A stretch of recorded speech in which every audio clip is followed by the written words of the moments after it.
Hey guys, how are you all? Welcome back to my channel. Today we will see what if Naruto finds the dragon dagger. If you enjoy, then please like, share and do comments. Naruto just stared out the window of his hospital room as he kept recalling that fight with Sasuke. How had it come to that? Why hadn't he seen the changes that was happening in his best friend sooner? He was a horrible friend. Hell, he had thought of Sasuke as a brother. Wouldn't a brother had seen his sibling was in pain and trouble and helped him? Naruto breathed heavily, his eyes fixed on the horizon. It wasn't that long ago that Kakashi had brought him back unconscious, bleeding from gaping chest wounds that reopened when his and the Kyuubi chakra he could access were depleted. He didn't even remember them. He was down when he felt the Chidori tear through his solar plexus, his last thoughts being scratching Sasuke's forehead protector by accident. No, not accident, he missed on person. He could have torn out his eyes, he'd been intending to, but he couldn't bring himself to do it. One claw swipe and Sasuke's greatest tool would have been ripped from him. The entire Rizo Orochimaru wanted him would be gone. He should have done it. A tightened fist, the straining of muscles in the right arm was his only visible reaction. Then there was his promise. He promised Sakura to bring Sasuke back. Bringing back another guy for the girl he liked. He wanted her to be happy, but making that promise hurt so much, still hurts. She asked him with tears and he couldn't find it in his heart to not make his promise. His word was everything to him, it was the one thing he truly had control of in his less that spectacular life. Hell, a shitty life really. And then he compounded that promise with another the promise of a lifetime. Seeing her fake smile had somehow hurt more than her tears, and when she cried in honest emotion, it was more relieving than her faked emotions. Those promises were heavy and he was honestly scared of them. Scared of what the result was when he came through with them, and what he might be left with, if anything, when he did. Naruto also realized something. In the fight, he had effectively been killed with finality a total of 3 times, maybe more.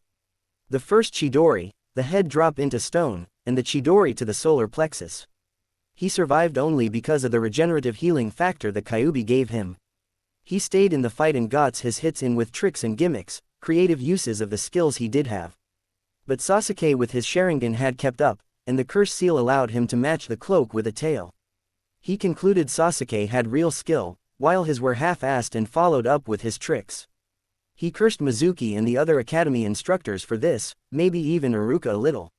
He knew for the fact that his education had been sabotaged. Mizuki's manipulation of him that night was proof of his ill will, and he got things, so why did he always fail hard in other areas at school? When he looked back, it should have been obvious. Just another mark to his own personal failings. As much as he wanted to curse them, he felt it was more his fault, because he didn't question things earlier. Just accepted. His tightened fist, his nails digging into his palms were drawing blood now. He wasn't strong, not on his own. Teamwork and friends could carry him. Precious people gave him the will to fight. But the actual strength to fight and carry out his will to protect them and stand with his friends, that was what he lacked. What he needed now, I will be stronger, he whispered aloud to himself. Naruto would be leaving with Jiraiya soon, and his friends would be meeting him at the gate to see him off. Opening his hand, he saw the cuts from his nails healing quickly, and grimaced. This was why he had gotten by. So many times before that fight, he should have been dead, but wasn't. He realized now that his healing was making him sloppy, he could just tank hits. But what happens when it's not enough? The fight with Sasuke happened. He was allowed to live. A kunai would have been enough to end it there, yet he didn't. Getting his orange jumpsuit on, he made his way out of his hospital room and made his way home to pack his things. He ignored the glares and the whispers, all of the people wishing for him to die on that mission. Getting home, he packed up what he needed plus a few extra things into his pack, using the storage scroll Jiraiya had given him to hold all of it. Once ready, he left out and headed for the gate. This training trip, he had to hit the ground running, and hit it hard. When he arrived at the gates, he was surprised to see most of the Konoha 12, minus a few more there. Getting near, he smiled as they turned to him with similar smiles on most of them. Hey guys, didn't expect all of you to be here. Well, we wanted to wish you well on your way out. Plus we all decided to give you something we think may help you. Spoke the familiar and welcome voice of Iruka, his older brother figure.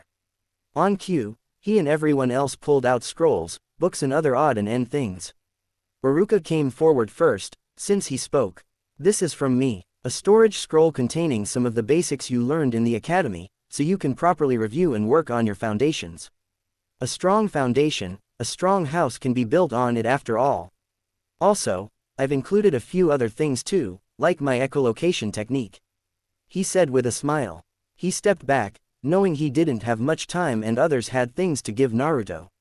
Naruto. A low, aloof voice spoke, though there was a weight within it that was heavy with doubt and sadness. I can't say how much I've failed as your sensei. I should have seen this coming. Kakashi spoke, but held up a hand when Naruto went to speak. I am your sensei, I should have done more about it. This is my failure. I should have taught you and Sakura both more than I did. So here's this. A scroll containing a basic elemental ninjutsu of every element and training methods in the elements. They're useful for chores add training for learning future elemental ninjutsu. I've also included a notebook detailing your flaws and strengths and what to work on and how. Learn well in these next few years, Naruto. Kakashi spoke, his voice sullen, but he tried to be more cheerful for his student. But he couldn't get the image out of his head of a gaping bloody hole in Naruto's chest out of his head. After that very depressing moment, someone intent on cheer stepped forward. No worries, Naruto. Your fires of youth will burn brilliantly and we shall all see how brightly they burn upon your return. I talked with Guy-sensei, and we came up with this. Some weights, a book on Ijutsu and Guy's personal notes and instruction. Learn from this and surely your flames will blaze with everlasting youth. Spoke the bushy-browed genin. And the depressing atmosphere was blasted away just like that without problem, which everyone was thankful for. Naruto took the scroll, still a bit stunned from the full energy of those words directed at him. After Lee, Kiba decided to keep it going. Hey dead last, close your mouth or you'll attract flies. Take this, he said, tossing him a scroll. A taijutsu scroll we Inuzuka used to help in our training. Not really a clan thing, but every Inuzuka swears by that scroll. So you better learn from it. He spoke, bumping fists with Naruto after a moment. Shino stepped forward next. Naruto, we may not know each other well, and I may not have much to give. But we are Konoha ninja and comrades. So I present this. He spoke, giving a book and scroll. The book details many types of incense, which are poisonous and their cures and what may help you. And a stasis scroll, for any bugs you come across but cannot identify, so you may bring them back. Everyone was a bit stunned to hear Shino speak so much, but laughed when they realized his gift also helped him if he came through with just one new bug. Always the efficient one. Lady Hinata, you've something to give, I think, right? Asked a new voice, who Naruto saw was Neji. But slightly back a little was Hinata, who was nodding at Neji, but looking away nervously as she stepped forward. And Naruto, I know you'll be gone for a long time, so I made this for you. She said, handing him a storage scroll as well. More of the healing cream and some notes on things you may find useful. She said, finally. She had gotten better than the stuttering and consistently pausing mess she used to be, but in front of Naruto, she'd likely always be shy. Also, I asked Kurenai-sensei, and she gave me a scroll on breaking genjutsu to help you. She finished, handing him the other scroll she had in her hand. Hinata, thank you, he said, a gentle genuine smile. He didn't know why, but Hinata was always kind to him, and it was something he appreciated greatly. Unlike Sakura who hit him, Ino who yelled at him, or other girls aside from Ayame, she was really the only girl that was nice to him. She bowed her head, stepped back, muttering a welcome. Naruto, spoke the serious voice of Neji. He was still injured from his fight days ago. I know we've had our conflict before, but I still thank you for what you did for me. In return, though it's not enough to pay back that debt, I doubt anything will. I hope this helps. This is a scroll I wrote on the development of many of my techniques, past, present, and future, my ideas and conceptions. I know you can make use of this, but I also ask you destroy it when you finish with it, benefit from it, and I hope to see you grow stronger with it. He stated, giving a confident smirk, saying he'd of course grow strong with training like his. Hey, here you are in bright orange, smiling you head off at all the things you're getting.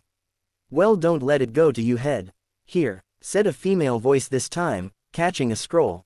Tenten just smiled at him. That's some stuff from our shop. A compliment of brand new equipment and gear, plus, well, the orange has got to go. You're a walking kunai target, no two ways about it. So there's a few sets of clothes in there for ya. They're a little big so you can grow into them. Now please, ditch the orange. It's an eyesore, she said, though no real negativity in her voice. It was all teasing, though Naruto could tell she was serious about being a kunai target. If she's the one to get you out of the orange, then we'll be throwing her a party. But you need more than a wardrobe makeover to improve. You get these from me. Spoke his fellow blonde of the group. A botanist book to identify flowers and the uses. Good for cures, poisons, cooking and more. Plus a few books on mental fortitude and meditation. You need to think more, so hopefully those will help. And please, style your hair. Ino poked. She couldn't let Tenten be the one to get the last jab in at his looks if they were going that way. A little offended, but smiling since they apparently cared, he guessed. He turned to the next. Troublesome. Don't listen to the women, Naruto, they'll only give you a headache. Indignant, Haze could be heard. My point exactly, but you will benefit from thinking before you leap. So here, books on strategy tactics, creative thinking and combatives. Plus a storage scroll full of board games and their rule books. I want a game with you when you come back, alright? Shikamaru spoke, getting a big smile and nod from Naruto. Choji was next, and he held out a small bag. I asked my dad for help in getting somethings for you, and we made this up. A guidebook to proper nutrition and cooking, so you can eat better and grow taller and stronger.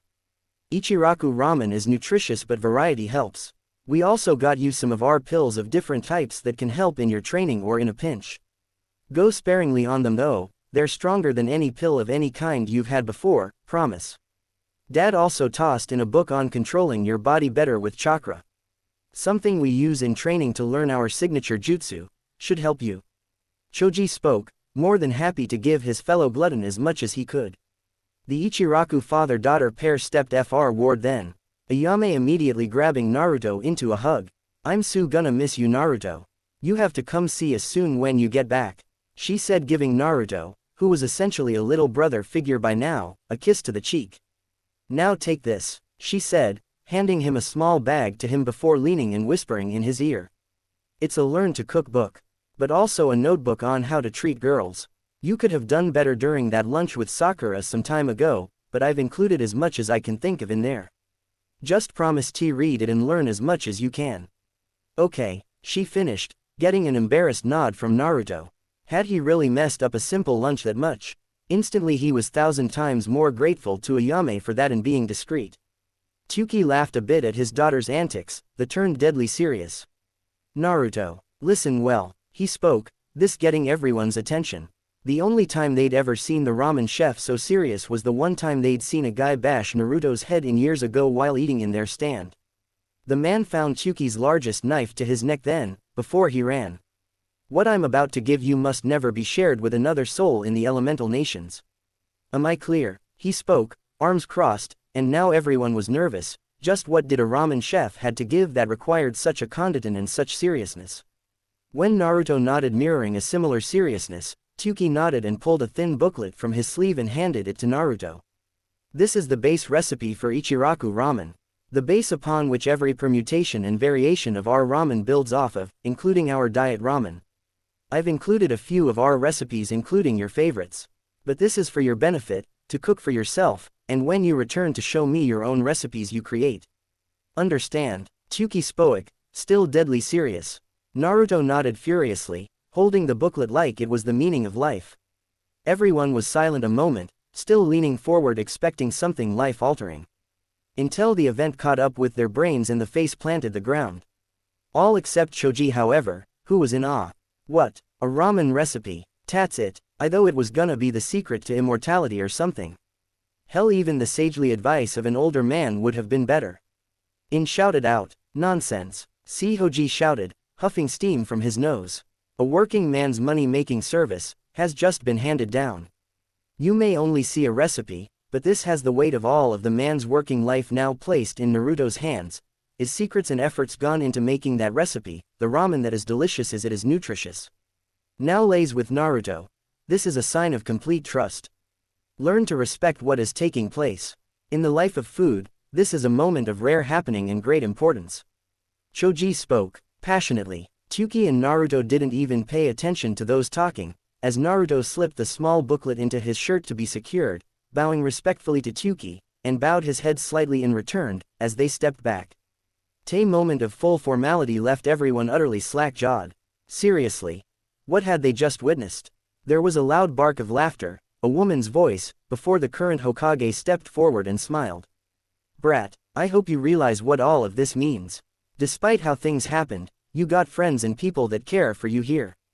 Always remember that. And the best way to repay them for their friendship and care, is to come back alive, so I want you to take this. She spoke, handing Naruto a storage scroll of her own. It's got comprehensive scrolls on first aid, field aid, battlefield care, and alternative care options. Along with medical supplies that will be useful. You may heal fast, but I'm wanting to hedge my bets on you as much as I can, to make sure you come back. And there might be a time when you need to help others, and knowing how to throw a punch can't be your answer to help them sometimes.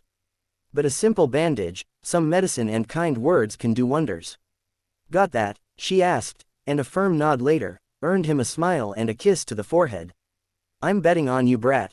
Now get going. She spoke with a smile, snedding Naruto over to Jiraiya. Lucky brat, she doesn't hand out those kisses lightly, you know. Better treasure that. The Toad Sage spoke, though he had a teasing grin on his face, while Naruto's was a bit red from all of the attention. He waved to all of his friends, his precious people. But as they left and the gates faded out of sight, he sighed. Here kid, the older man spoke, and Naruto took the offered scroll, confused. That's your training menu for the immediate future, to help guide you along the way when I'm not available, and give you an idea of what we're going to be doing. We're gonna have to break you down and rebuild you from the ground up. I won't lie to you. If it wasn't the furball in your gut, you should have died. I saw your medical files, you should have died years ago, kid. But it's not all your fault. Nor does it do any good to dwell on it now, because you're alive, and we're gonna fix it. Jiraiya spoke, giving Naruto a smile. By the time I'm done with you, you'll be biting at the bit to test your mettle, finished with a confident smirk. When we get to our camp, we'll review all of the scrolls your friends gave you and compile everything into a neater, comprehensive and easy to understand form, alongside my training menu, so you can benefit best from everything they gave you, and what I have to offer, add and refine into you. Understand? Hi, Jiraiya-sensei. Naruto spoke, Jiraiya's attention grabbed. It was usually Arrow Sennin, but he wasn't going to look a gift horse by the mouth right now. Good, now let's hop on it. We gotta cover a fair distance today before we can set up camp. But while we move, we're going to talk and train. Here, he said, handing Naruto a water balloon. Naruto cocked an eyebrow, going through the steps to making a Rasengan counts toward chakra control. If you can perform each step with just one hand, and faster, than you could before with better results, the better your control and the closer you'll be to forming a Rasengan with one hand. Once you actually master that step completely in your dominant hand, you'll do it again in your off hand, before doing it again with both hands at the same time as quick as possible, as many times as possible, then moving on to the next step. Now get to work, he stated, smiling as Naruto grumbled and started.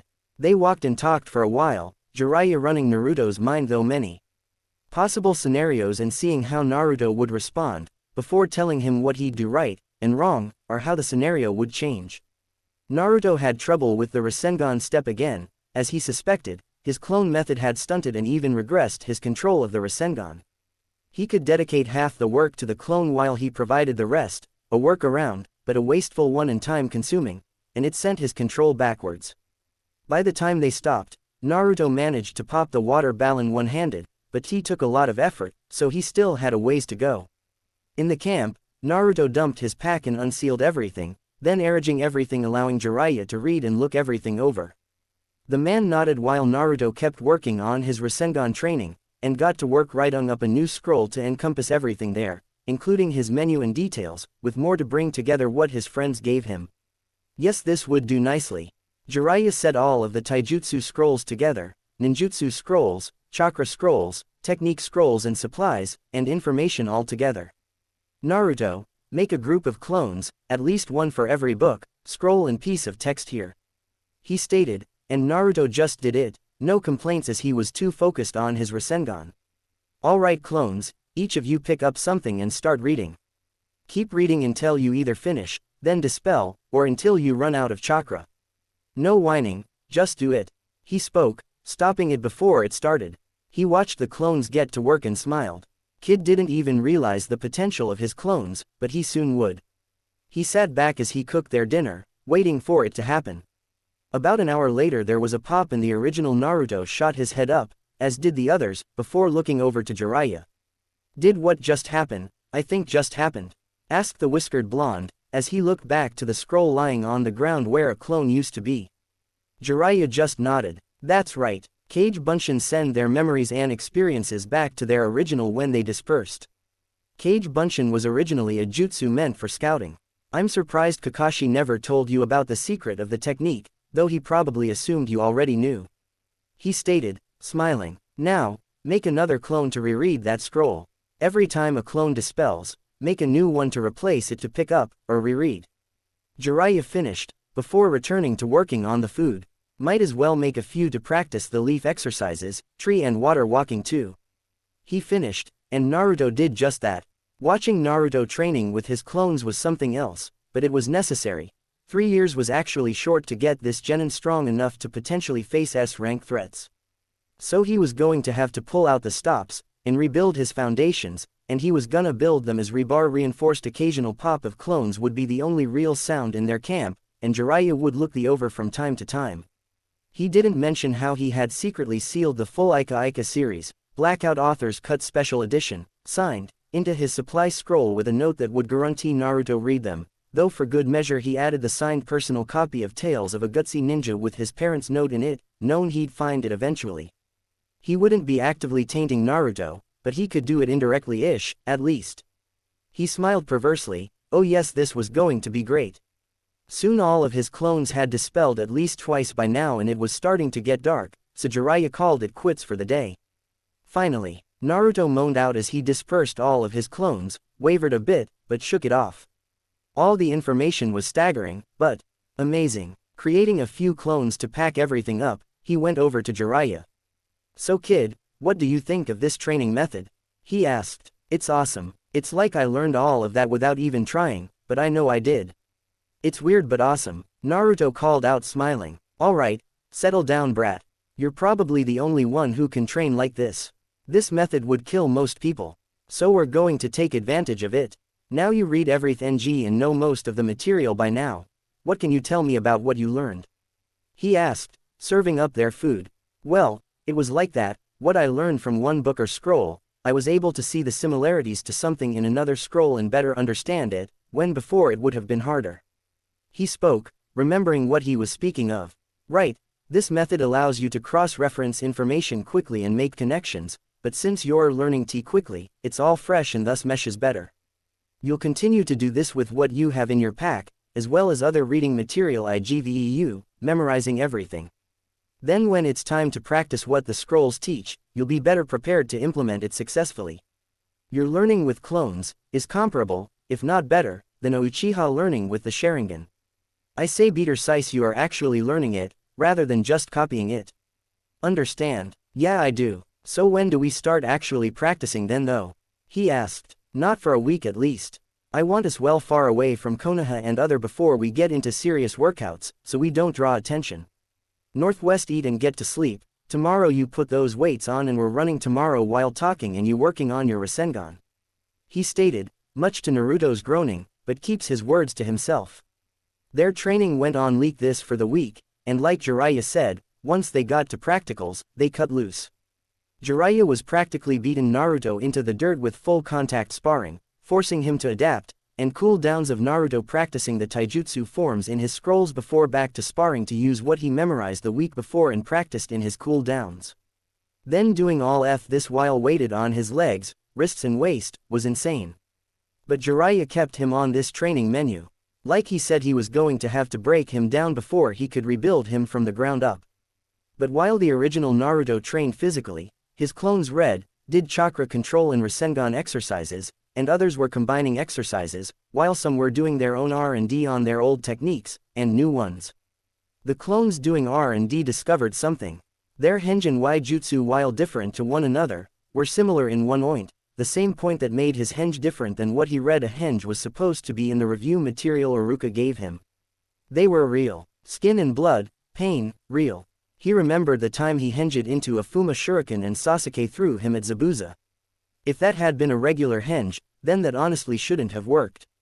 When the clones tested this, they immediately went through a rigorous string of tests, and breaking it down like Jiraiya showed them how to when analyzing a jutsu. Eventually they found the common element and hand seal combination that made both as henge and Y jutsu the same, and managed to combine them, creating a new type of henge that he dubbed the Kaihen, a literal transformation. Jiraiya was shell-shocked by the complete version of the jutsu, but noticed something: a large part of the success, like his original henge, was the mental image or knowledge of what he was transforming into. Jiraiya immediately had an idea and snickered to himself. When they got to the next town, Jiraiya bought whatever books on human anatomy and female form he could find, telling him to study, so he could properly imitate a woman to the last detail, since women can always seem to see the smallest wrong detail. Embarrassed all to hell, he grumbled as he read, reading by himself so he could avoid the embarrassment and teasing from his now rechristened Arrow Sennin, but he didn't care, this jutsu was worth the old name. Once Naruto had the books memorized, he immediately tossed Naruto into the women's baths and told him to Kaihen into a girl and research, otherwise he was going to get beaten like he did. Naruto could only panic before he did just that and sank into the water. To his, or her now, eternal embarrassment, women, a group of beautiful and naked women, came in, pretty much like Jiraiya planned all of this. Which he was sure he did.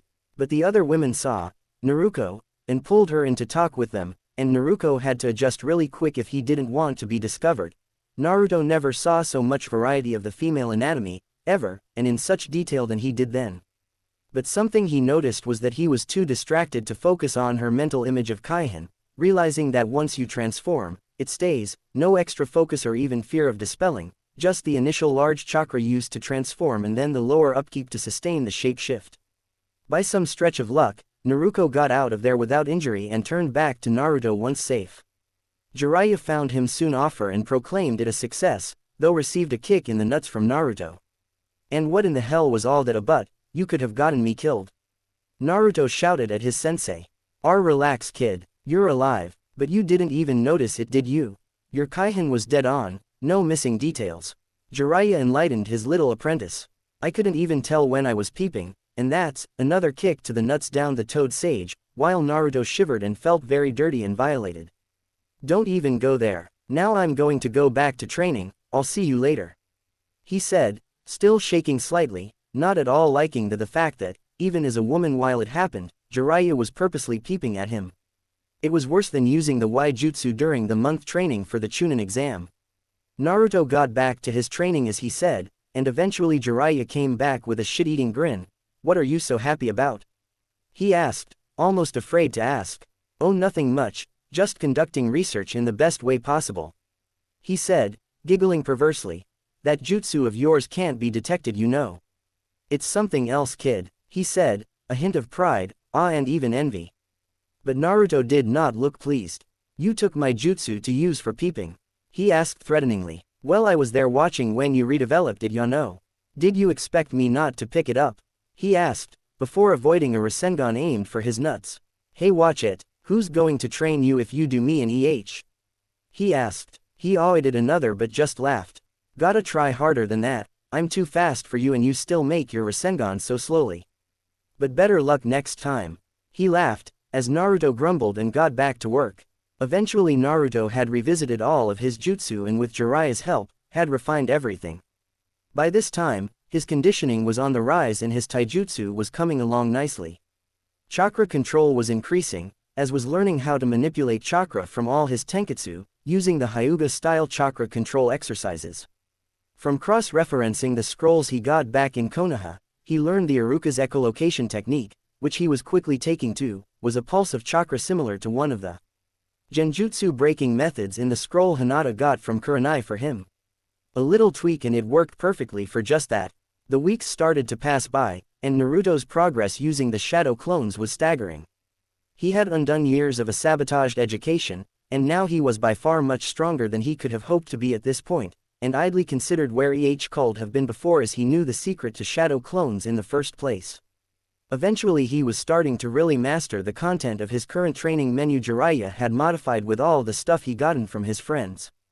Jiraiya was considering the next phase of the training while they walked. To his side, Naruto was practicing with a full Rasengan in either hand, training to reduce his time in creating a Rasengan with either hand at the same time. His Rasengan were now larger than normal, and more powerful, nearly getting to the point Jiraiya would say he mastered the Rasengan to the point the fourth did. Almost. Naruto was already developing those 5 basic elemental ninjutsu and their training methods. If he kept going like this, Naruto may be the one to complete the Rasengan past what the Yandere could. Eventually they stopped for the day to set up camp. Naruto started into the forest first. It had been nearly 2 months already and the training was having an effect, as he grew and filled out better. He was wearing the clothes Tenten got him, a pair of black clothes with burn range trim, though simpler in aesthetic than his old jumpsuit is simple trousers and shirt. And like Ino said, style his hair, so he let it grow and tried to tame it with little success. This merely resulted with a neck-long spiky blonde hair that flowed back away from his face and eyes, and along his scalp, his headband helping to keep it back. "Hey Arrow Sennin, there's a crater here and something in it," Naruto called out from what they had thought was a clearing they could camp in deeper in the forest after walking off the road. Jiraiya was curious of what Naruto could mean, so he stepped a bit faster and arrived, and indeed it was a large crater, but it was overtaken by nature. But it didn't look like a crater from a jutsu. "Here, hold this." He tossed his pack to Naruto, who grumbled and pulled it on to keep T out of his way.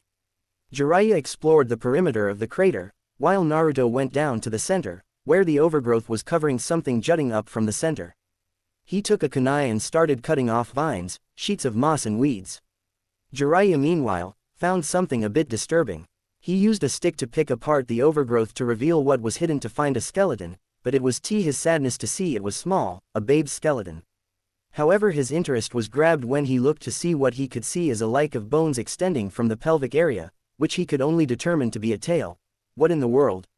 He muttered to himself. Naruto had gotten a large portion of the vines and overgrowth cleared away, revealing an off-white sphere, perfectly spherical, though there was a circular window set within. Wiping his hand over it, it cleared away the dirt, dust and grime from the window, letting light bleed in. Suddenly the sphere started making a whirring noise, and it broke apart, a door pushing outward and open, revealing a pristine inside. A chair inside a ball. What is this? He questioned more to himself than anything. Moving inside to get a better look, he sat in the chair. "Hey, this is really comfortable. Even better than my leather chair," he mused to himself. If there was one piece of furniture he liked above all else, it was a good relaxing chair. Gigi had given him one of the leather chairs from his office, and he practically slept in it enough from when he was a kid to make it his. The whirring by now was starting to get louder, and then Naruto figured it was time to get out. But as he was getting up, his hand pressed against some of the controls, the pod's door closed quickly. "Hey, let me out," Naruto shouted, banging against the door. Jiraiya heard the whirring, and turned to see the door of the pod snapping back closed, and Naruto starting to shout. Running down to the center, he looked at the pod, but nothing he could see would help. "Kid, calm down, look around inside for anything that can help," Jiraiya commanded, appearing calm, but it was a farce, as he was panicking himself, but letting it control him wouldn't help. Naruto did as commanded and sat in the chair, looking around. He found some buttons on the armrest of the chest, and then on the inside of the door too. Looking over the controls, he couldn't read the language, but tried his best to press only a few buttons seemed to be what he wanted. However, the whirring got louder and then the pod started to rise from the dirt. "It's not working," Naruto shouted. "Hold on," Jiraiya shouted, as his eyes suddenly turned toad-like, warts on his face. It was half-assed, but one good solid hit was all he wanted. Rearing back his fist, he roared as he bashed his knuckles into the sphere, where it smashed into the ground, a firm indent of knuckles into its steel, but no dice. The sphere just floated again. Naruto was officially scared now, and in his panic started pressing whatever buttons he could, hopefully for an exit button. Activity confirmed. A feminine voice spoke out. Looking around, where, following pre-established orders, returning to home base. "Welcome back, Okar," the voice spoke. "Warning, fuel reserves are low, plotting course to nearest planet with sufficient resources to refuel." The pod started to RSE higher and higher. "Jiraiya, help," Naruto shouted again, but now the pod was too high for Naruto to see the man. Jiraiya pulled out a tag, and used chakra to mark it with a seal, before jumping up and slapping it onto the sphere, activating it. A tracking and locator seal. That was all he could do at this point, with risking Naruto's life with something like an explosive note. The pod suddenly took off into the sky and Jiraiya's face was set in stone as he gripped his fists. Naruto was still panicking, banging his fist against the dew, but suddenly blue skies shifted to black, and then he saw stars. His eyes widened as he saw the moon getting bigger and bigger, and then going off to his side. But a glimpse of green light across the moon's surface caught his attention, however it was out of view before he could get a read on it. Now away from the planet's gravitational pull.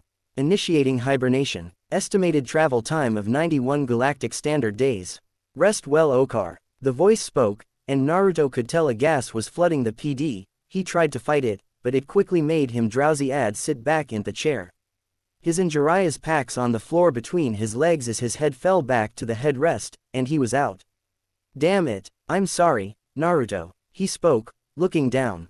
But he did at least get a tracking seal on it, so there was some hope. Wherever he went he might be able to get the toads to reverse summon him. So he calmed and just tried to do what he can. He looked around the area and found nothing else of use. So he carefully sealed the remains of the babe in a scroll, obvious it came from the pod, where else? But as he was thinking of his next action, he suddenly came to realization. Naruto has his pack, and he was 2 months away from Konoha. And the memory of Naruto's send-off showed how many people may very well get in line to kill him when news of what happened gets out. Oh shit, I'm dead, he spoke aloud, going pale and feeling a heavy weight sinking down into his gut. Not at all happy with the situation, he swallowed his terror, and started making his way back to Konoha.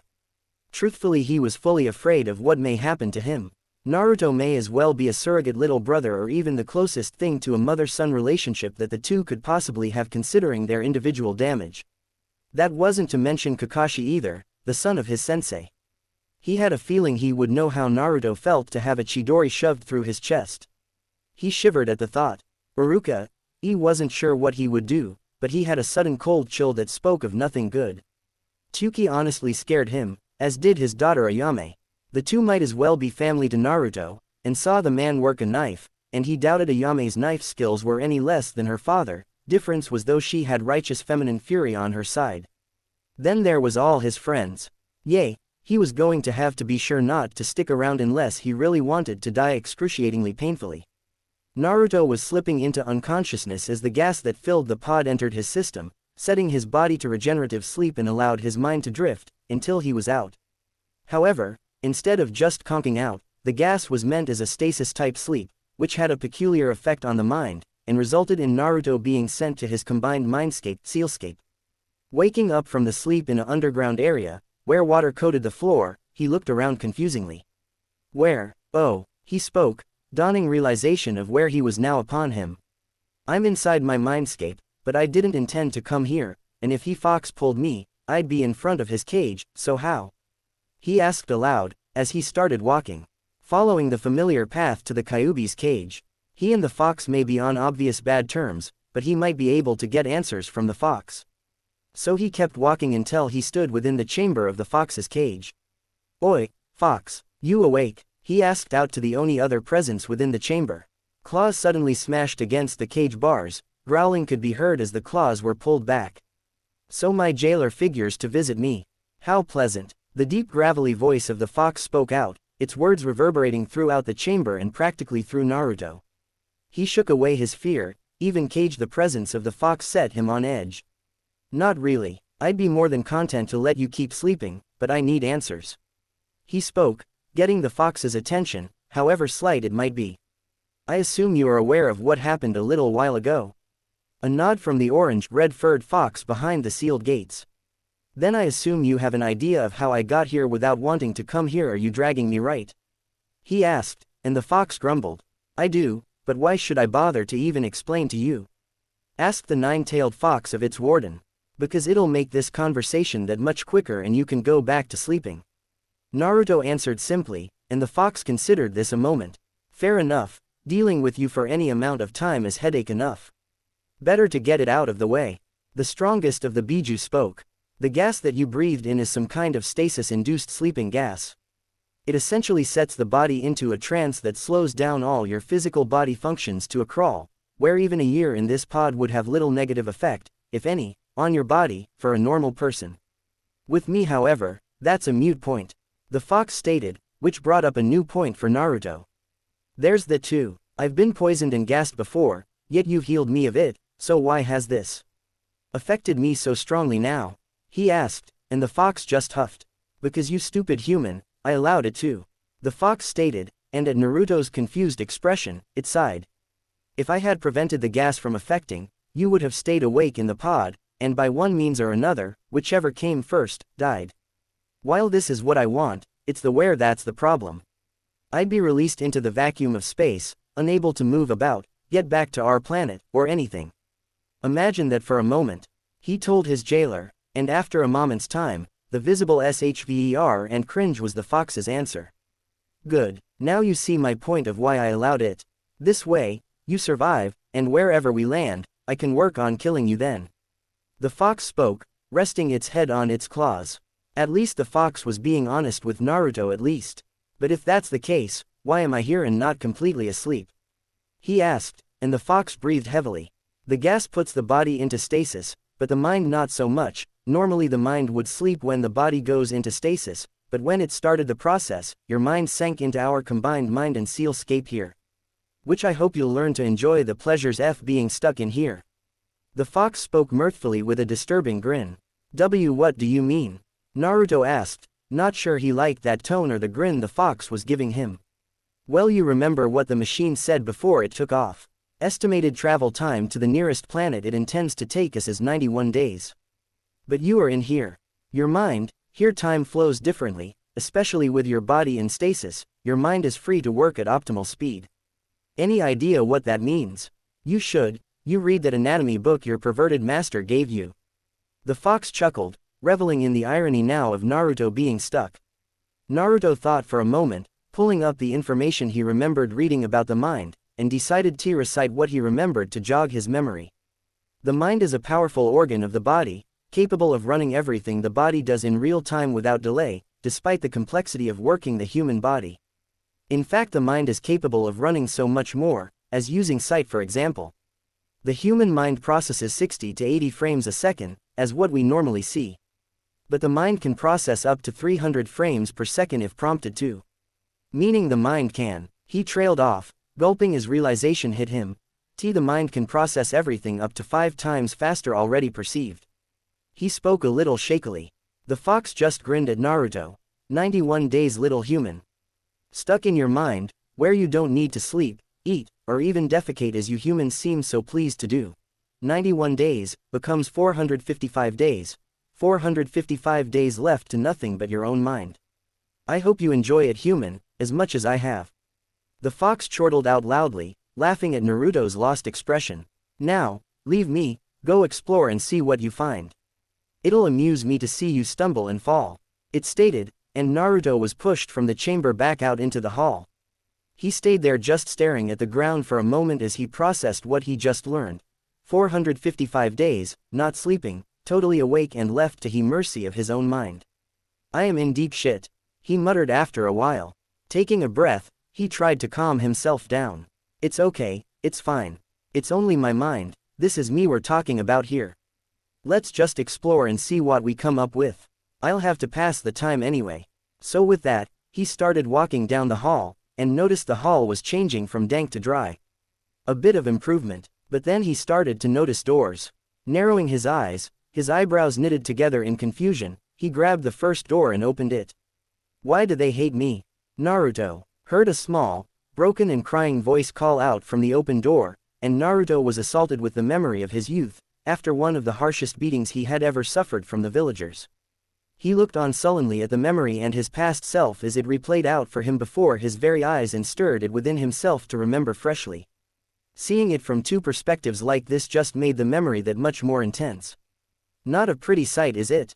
Spoke a familiar voice, though it was a full octave lower, the tone harsher. Looking to the side, Naruto saw himself, but his skin was darker as if tinted in shadows, along the rest of his appearance. The whites of his eyes, the sclera were gray, and the irises red.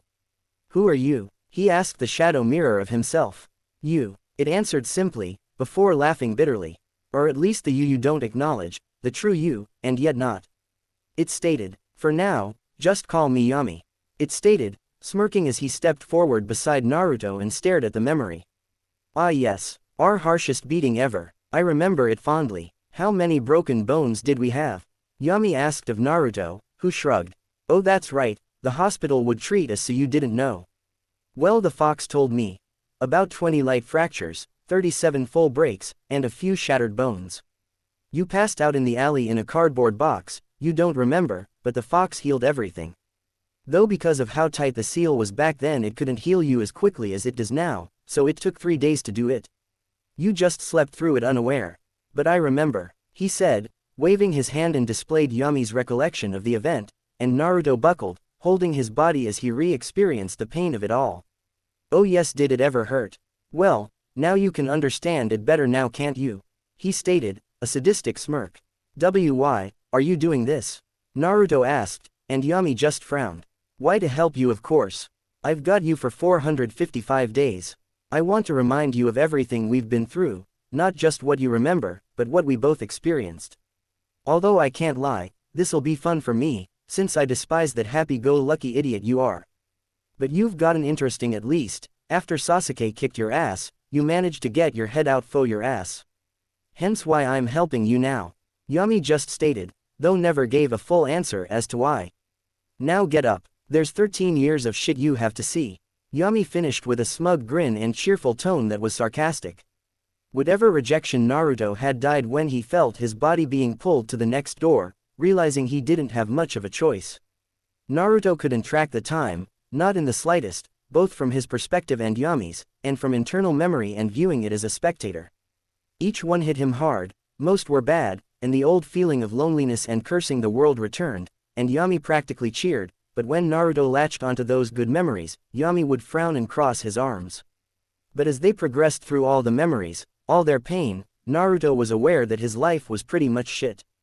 Just enforced from the many perspectives he had to experience it from. Our life really was hell. Naruto stated, and Yami nodded. Aye, it was. Much of the villagers deserved to have their throats slit, by us. Personally, publicly, he voiced, and waited for a denial from Naruto, one that never came. Yami just smirked. But, there were good times I guess. The Ichirakus have always been kind to us. Spoke Naruto, remembering the booklet and cookbook he got from Chuki. Maybe, but they certainly didn't do you any favors outside of cooking. Spoke Yami flatly. Could they? They're not ninja nor can they use their chakra. They're just civilians and we had enemies. Enemies who wouldn't mind bashing their skulls in if they did anything more past cooking or outside of their stand for us. For what help they gave us, would you wish that on them? If not for them, we probably would have died from starvation several times over. He said, reminding Yami of that memory. Yeah, whatever. Yami voiced as they walked down the hall. So since I guess you're not dragging me around anymore, that's all of the memories there are. Our entire life? Naruto asked, and Yami just looked to him. You sure? You know how memory works by now. What's the one memory you haven't seen yet, the one that'll answer your greatest question? Yami asked, and Naruto stopped in his tracks. The day of our birth. Bingo. Follow me, or are you just gonna stand there like Hinata? He asked. I'm coming. He spoke, catching up to Yami. Still can't believe I never noticed she liked me like that. He spoke, face palming as all the memories of the girl came together. Yep, you're a slow, spastic, dense, oblivious, idiot. Congratulations. He spoke, clapping his hands for Naruto who just stared at him deadpan. Whatever, anyway, where's this memory at? Naruto asked, as they continued walking down the halls. Patience. We'll get there. It is the first memory after all. He stated, taking his time getting there. Naruto grumbled, but didn't say anything more. They walked for some time, arriving at another door, one that was cordoned off. Naruto knitted his brows together and looked to Yami. The Sandaime sealed the memory. He deemed it too caustic in case the Kyuubi ever tried to use it against us. But he had no way of knowing I would come to be or the seal wouldn't mean anything to me. Yami spoke, waving his hands and all the chains, locks, tags and such faded from sight. Go ahead, but when you start, burn the memory into your mind, as it will explain a lot. Yami spoke, staying back as Naruto walked down the short hall to the door, opening it. First a bright flash of light, and then wailing, a baby's wailing. His first sight was of people he didn't know, an older woman with brown long hair and a few wrinkles. He remembered her from a picture on Gigi's desk. Bawako. He smiled at that, so she'd been there to help bring him into the world. Then he was carried and his wailing continued, but as he was carried, he saw something that stunned him. The fourth Hokage. Slack-jawed, he almost missed him reaching out for him, but Bawako telling him the mother comes first. He was set by a woman on a stone adler, her face and hair wet with sweat, and she greeted him, calling him Naruto. Her red hair and violet eyes staring right into his blues. Mother. Naruto spoke out, tears forming in his eyes. Then there were the exchanged words between the Yondaime and his mother, and he was assaulted with a new fact. Father. He spoke, the formed tears rolling down his cheeks now. I'm the son of the fourth Hokage. He spoke, his voice hollow. He cast a glance back to Yami, who nodded, but pointed back to the door. Naruto returned his attention to the memory, and what happened next shook him. A new man was holding him. He had a one-eyed mask on, with black markings on it, holding a hand over him. Threatening him, telling his father to step away from the Jinchuriki. He was confused, wasn't he the Jinchuriki? But a small glimpse at his mother said otherwise, as he saw a seal on her abdomen. Mom was the Kyuubi Jinchuriki before us. He said, his voice still hollow, but now so fragile in its tone. A kunai came out and now, he was being subjected to of being thrown, and his father catching him. But then he heard the hissing of explosive tags being activated. Then a flash of yellow, and all he could see what night, and his father's face, as he spoke to himself. The man's target was his mother, the Jinchuriki. Then he was brought to what he assumed was a safe house of some kind, before being left. He looked back to Jam, who shook his head. There's more, Yami stated. Naruto nodded and turned, now seeing his mother there, holding him. His mother was talking to him, and he burned her words into his memory. He could almost feel her holding him, but the moment was ripped from him, as he and his mother were brought from the safe house, out into the open night air. Naruto saw candles around him. An altar, and he knew what this was. The ceiling that put the Kyuubi into him. But as he watched, he was breaking on the inside, as he saw his parents take Kyuubi's claw for him, but the Shinigami ceiling his father was using was already working. His mother spoke her last words to him, and then he learned of his father's seal, what it was meant, what he had done to the Kyuubi, and what he had hidden away within his seal. Fragments of their soul latched onto their chakra. Eyes wide, he watched the ceiling finish, and saw the lifeless corpses of his parents. The tears flowed freely now, as Yami stepped forward and closed the door, the memory done. Yami didn't say anything, just letting Naruto cry and soak in the memory. "Do." His voice cracked, but he tried to calm himself. "Do we know who the man was?" Naruto asked Yami, who shook his head. "No other memory shows any mention or sight of him. This is the only memory we have of the man who ripped our family away from us. But now you understand. You know everything about our life that I do. I want you to think on everything, meditate, or whatever it is you do, and then I'll find you when you're done. Now go to that empty chamber I showed you." Yami spoke, walking off to let Naruto have his time alone. Naruto started walking, but he felt hollow and his steps were automatic. In the chamber, Naruto allowed himself to fall, as his mind ran through that first memory, and every memory that follows, absolutely everything. He could see the action and reaction of everything that happened in his life now, and knowing the complete truth, it left him feeling empty. He curled into a ball and just let his mind continue, piecing everything together. Like the rest of the time in his mind, he had no sense of time for how long had passed, but when he sat up and looked to the corridor, he saw Yami standing there, looking to him, but glancing to his own body, as if waiting for something. "Well," asked the shadow mirror of himself. "Can we train in here?" Naruto asked, who blinked owlishly before smiling. That we can, but we'll mostly be reviewing everything and coming up with new ideas. And just refining our fighting form, but you know that, since it's about the same as image training. Granted it's the most extreme version of image training, but still." Yami spoke, walking toward Naruto who stood and stretched. "Doesn't matter. That man fucked up our life, and when we return to Element, I'm going to find him." He stated. "What are you going to do when you find him?" "I'm all good father violence, don't get me wrong, but he is powerful and I would much prefer we live than die young." Yami spoke, looking to his other half. "I'm not sure. But that's why we'll train. Every little advantage I can get I will take, for when it comes time to meet him, I will be ready to face him if I have to. He stated, and saw Yami was smiling at him. Well, I can already tell you, that you have a ways to go before you're ready, but like you said, that's what training is for, and every little advantage you can get, we'll take. It's good thing for you I have an eidetic memory and remember every detail of every single thing we've ever experienced, so even if we can't train our body, you'll be better prepared for it when you can. Yami stated, taking a stance.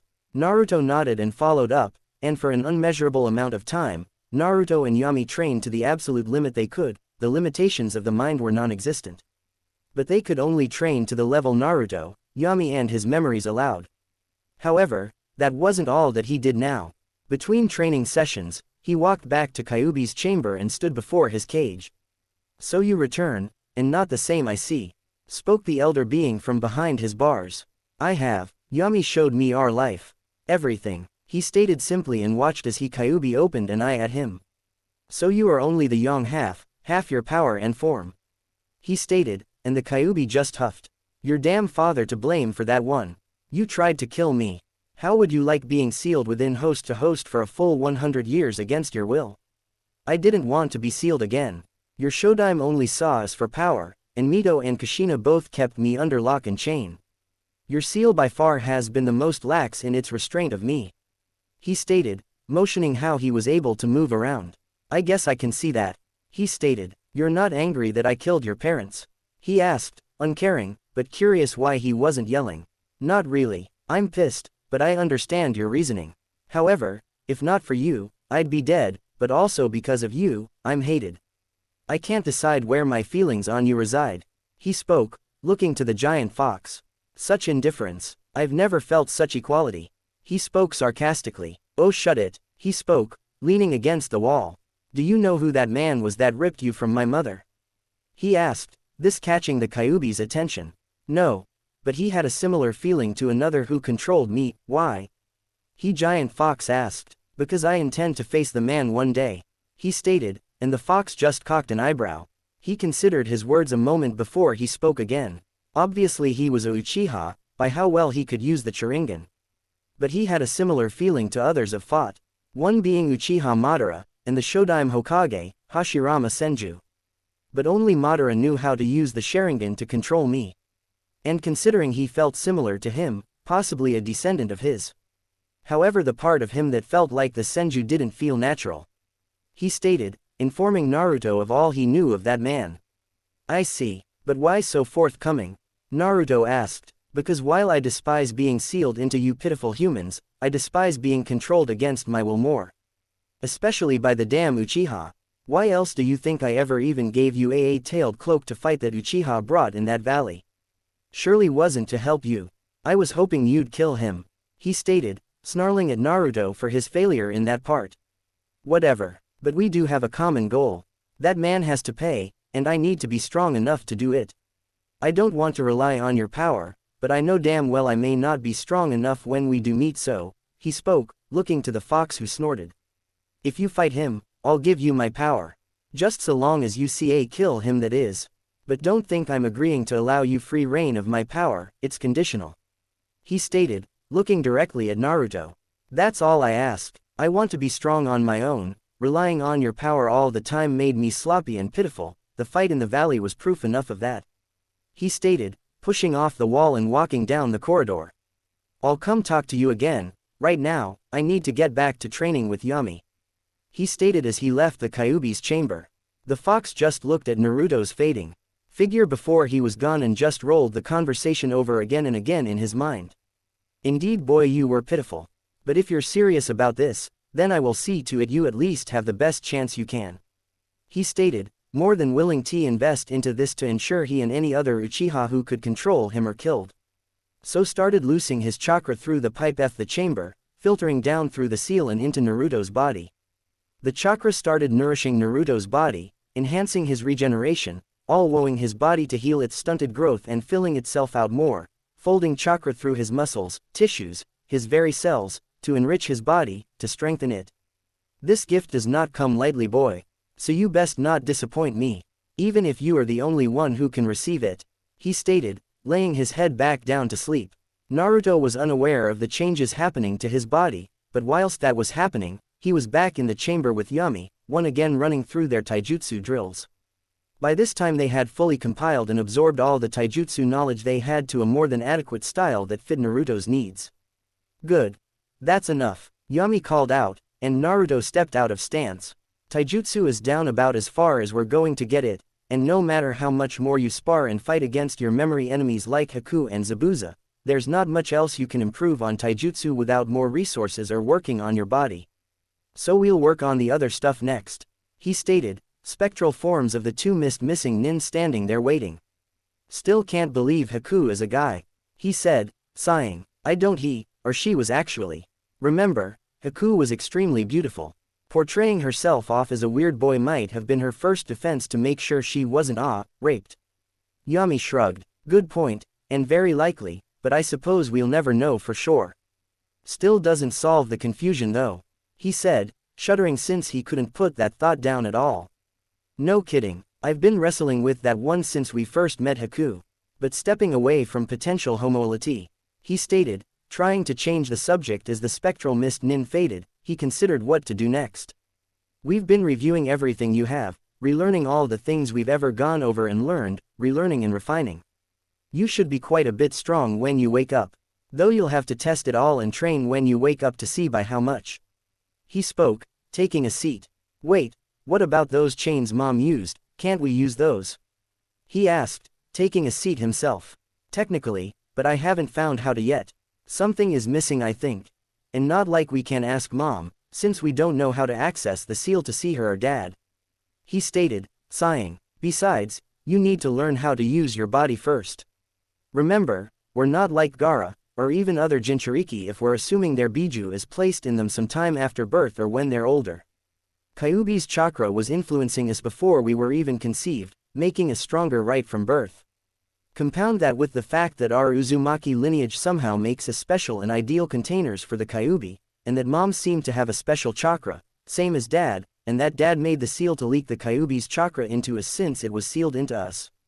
Our chakra and body has a lot of potential. Potential we just seem to have trouble accessing. Understand, Yami explained and Naruto nodded. Man, this is a pain in the ass, he muttered and Yami nodded. But looking to his hands, Yami sighed and looked back to Naruto. Still, I have to thank you. If not for you, I still might be that stupid, happy-go-lucky idiot, he stated and Yami waved it off. Think nothing of it, you'll always be you. Hell, we're essentially the same person, and even I don't know what you're thinking. But if you're wanting to then me, you will when you learn how to be yourself. He stated, and Naruto knitted his eyebrows together in confusion. Don't worry about it, but in the future, be honest with yourself. Alright, he asked, getting a nod from Naruto. Good. Now, it's been a while, so go talk to the damn fox. Yami finished, shooing Naruto away. Naruto stood and left the chamber, but Yami looked down to his hand again and sighed. Still hasn't accepted me huh? He spoke to himself out of earshot of Naruto. Naruto stood before the Kyuubi now, really looking at him. If you had freedom, away from people, what would you do with it? He asked the fox. The fox looked down at Naruto. Does it matter? Unless of course you intend to free me, he stated, looking down at the human. Just answer the damn question. Naruto snarked at Fox. What I was doing before, I'd stay away. You humans have always come to me to involve me in your troubles, ever since I was born, it's always been you humans pulling me in. Me and the other Biju. Why, what does it matter to you? He asked, curious why his container would ask such a question. No particular reason, but it was Madara who pulled you in, and then Hashirama who used you like a commodity. Right, he asked. And the fox nodded. If I did release you, not now, or even a few years, but one day before my death, would you live your life away and not go after those I want to keep safe? If we can agree to that, I can seek to release you before my own death, he stated, looking dead-eyed to the fox. The fox was honestly stunned by Naruto's proposition. However, his jaded mind took over and looked for deception, but found none. You would really release me, just like that, even knowing full well it would mean your death, it'd be suicide, he stated, probing for any hesitance or lies in his jailer's words. I'm well aware, but by the time I do that, I'm hoping I could have a family, kids and all that. But yes, though it may not be for a long time coming, I would free you. But only if you agreed to my proposition first, on your word. He stated, standing his ground on his point. The fox stared at Naruto, looking to him, but found nothing flinching, stepping back or any hesitance. Still disbelieving of his jailer, but he would see where this would take him. I would, he finished, and Naruto nodded. All right then, he stated, and started walking out. No bid for my power? He asked, confused. No Jinchuriki ever not wanted his power for their own goals. Don't want it, we already have our agreement for that fight. You give me power when my life is in danger and I appreciate that, since how I die could either release you or drag you into death with me. But I want to give you the chance, no one else ever has before. You didn't ask to be made a weapon or to be controlled. Same as I never had the choice to be Jinchuriki or not, to be hated or not. I want to be better than those who didn't give us choice, and extend it to you. If you'll let me, he stated with a smile, though kept walking away, leaving a shell-shocked Kyuubi, who couldn't help but see an old shadow over Naruto. But he quickly shook it away. He may be different from the rest, but that doesn't mean he is like him. He muttered to himself, laying his head back down. Still no sense of time, Naruto and Yami had passed the time playing the board games in the chamber they trained in, using the memorized rules and memories of the games that Shikamaru had given him. You know, some would be concerned that you can hold a conversation and even lay games with yourself. Yami spoke with a smirk and Naruto just snorted. Yeah, but if that were the case, I'd know your next move and you'd know mine. He stated. No, you're just that much of a spaz is all. He commented, getting an indignant yell from Naruto, and he laughed. Kidding, you're just that unpredictable, and since I'm you, so am I. He stated, making his next move as he moved his gold king of the shogi board out of danger. Still, how long we been at this? He spoke, not really asking, since he knew the answer already. Can't say, but, he stopped as he felt something and smiled. Long enough to wake up. He said, getting up. Naruto felt it as well, didn't know what he meant until he said that. You mean it's been that long already? He said, and Yami nodded. Seems like it. You're waking up now. Remember everything that's happened in here. The future is yours now. So be sure to not screw it up. Now out with ya, he said, sending Naruto off as he started to fade. Once Naruto vanished, Yami sighed, walking to Kyuubi's chamber. He's come a far way since he first came here. He stated, looking to the fox. Indeed the kid has, he stated, getting a cocked eyebrow from Yami. Kit, he asked, let's just say he made a better impression than my previous containers. He stated, closing his eyes. Then it seems of some new memories to review then, thanks for making that invest into Naruto by the way. He stated, smirking as Kyuubi just huffed. He made his way out, looking to review everything that's gone on since Naruto came here. Outside in the pod, Naruto yawned and stretched, only to hit his hands on the roof. Ow, he shouted, holding his hands. But suddenly he saw a planet from the window and could see it. A land mass of green, sand and other colors. The magnificent blue of the ocean around it. Whoa, he muttered as he looked at the planet. It was beautiful, and better no one from Element as he and Yami agreed to call their planet, had ever seen a view like this. He was enamored with the view, that he almost missed the mechanical feminine voice of the pod alerting him to things. Good morning Okar. Prepare for atmospheric entry. The voice commanded and Naruto took a second to recognize what that meant.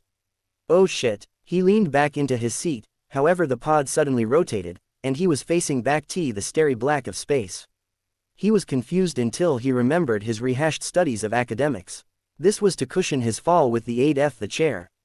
He guessed anyway, so he just calmed down and waited. He could feel the pod shake, and for a moment he was almost scared it would shake apart. But to his benefit it stayed intact. He closed his eyes and tensed. Then there was a large impact and Naruto was thrown into his seat, but not nearly as hard as he expected. Actually it felt kind of okay. He opened his eyes and looked out the window, but all he could see was dust. Leaning forward, he waited and the pod door opened. We've successfully landed. Beginning cool down and diagnostic. Please search for adequate hub of technological development to seek refueling, to continue with journey back to base. The voice spoke and Naruto grabbed both his and Jiraiya's packs and stepped out. The crater was familiar and he could see why now. The crater on Element was how the pod arrived the first time, but for no shortage of why the pod was there in the first place. Mysteries aside, Naruto climbed out of the pod and looked around. He was in a clearing of a forest, in what appeared to be a mountain range he was guessing. Setting the packs down, he took stock of everything first, denoting all of his supplies, and what even Jiraiya had in his pack. Before resealing everything for easier convenience to carry. Then he looked to himself and dropped the pack, stunned. "You're welcome, Kit," a deep voice called out in his head. "Kyuubi," Naruto called out, but to no answer. He sighed and looked down at himself again. He wasn't expecting this. Where before the pants and sleeves of his clothes used to be baggy and hang around his hands and feet, they were actually pulled back behind his wrist and ankles now, and the sleeves and legs felt a little tighter. His shoulders too, and his shirt just barely touched his pants waist, where before it bunched around the waist a little. Then there was the fact that he could see his hair resting on his shoulders now. His hands seemed larger, and he felt a little off balance, but if he had to estimate, he was now about 5 inches 4 feet, where before he left Konoha, he was about 4 inches 8. His sandals felt a little tight, as did his pants, in fact his shirt did too. "Thanks," he said quietly. "Well, time to do this then," he said, gathering chakra, a lot of it, while biting his thumb. Performing the hand seals and careful to mold his chakra, he kept molding more and more. He needed to summon, but he'd rather overshoot it and summon something big rather than undershoot and get a tadpole and wasted effort. Once he had enough built up, he thought anyway, condensed and compressed for better success, he slammed his hand to the ground. "Summoning," he shouted, releasing all the built-up chakra into the jutsu. There was a cloud of smoke, about as tall as he was, but hopefully he got something that could help him. Coughing could be heard from the smoke. What in the world? Naruto, a little put off by the voice, waited for the smoke to clear, and when it did, he found a small toad with white hair, wearing a cloak. "Oh, well, if it isn't Naruto boy. Finally remembered to summon a toad now, he spoke, looking around a moment. Actually sir, I just landed. I've been in that pod for 91 days so far. I guess Ero Sennin said to keep an eye out for me when I could summon again." "Right you are boy, right you are. But 91 days in travel? That's impossible, you would have needed food and water, not to mention the bathroom." The toad stated, clearly disbelieving. "No, some kind of gas knocked me out, put me into some kind of stasis trance," he explained, and the toad considered that. "Well, doesn't matter, point is you're here now, but still, it's surprising you were able to summon me. We would have expected you to summon something else and then they would summon me or Ma to come get ya. We didn't know you were strong enough to actually summon us directly," he stated, clearly amazed. "Well, that's because I've been training," he stated simply. "Training how? You been stuck in a ball," he spoke, again, disbelieving. Naruto sighed and shook his head. "Training inside my head, my Mindscape. You know how the brain can process things faster than you're actually aware of, right?" he asked, and the toad nodded.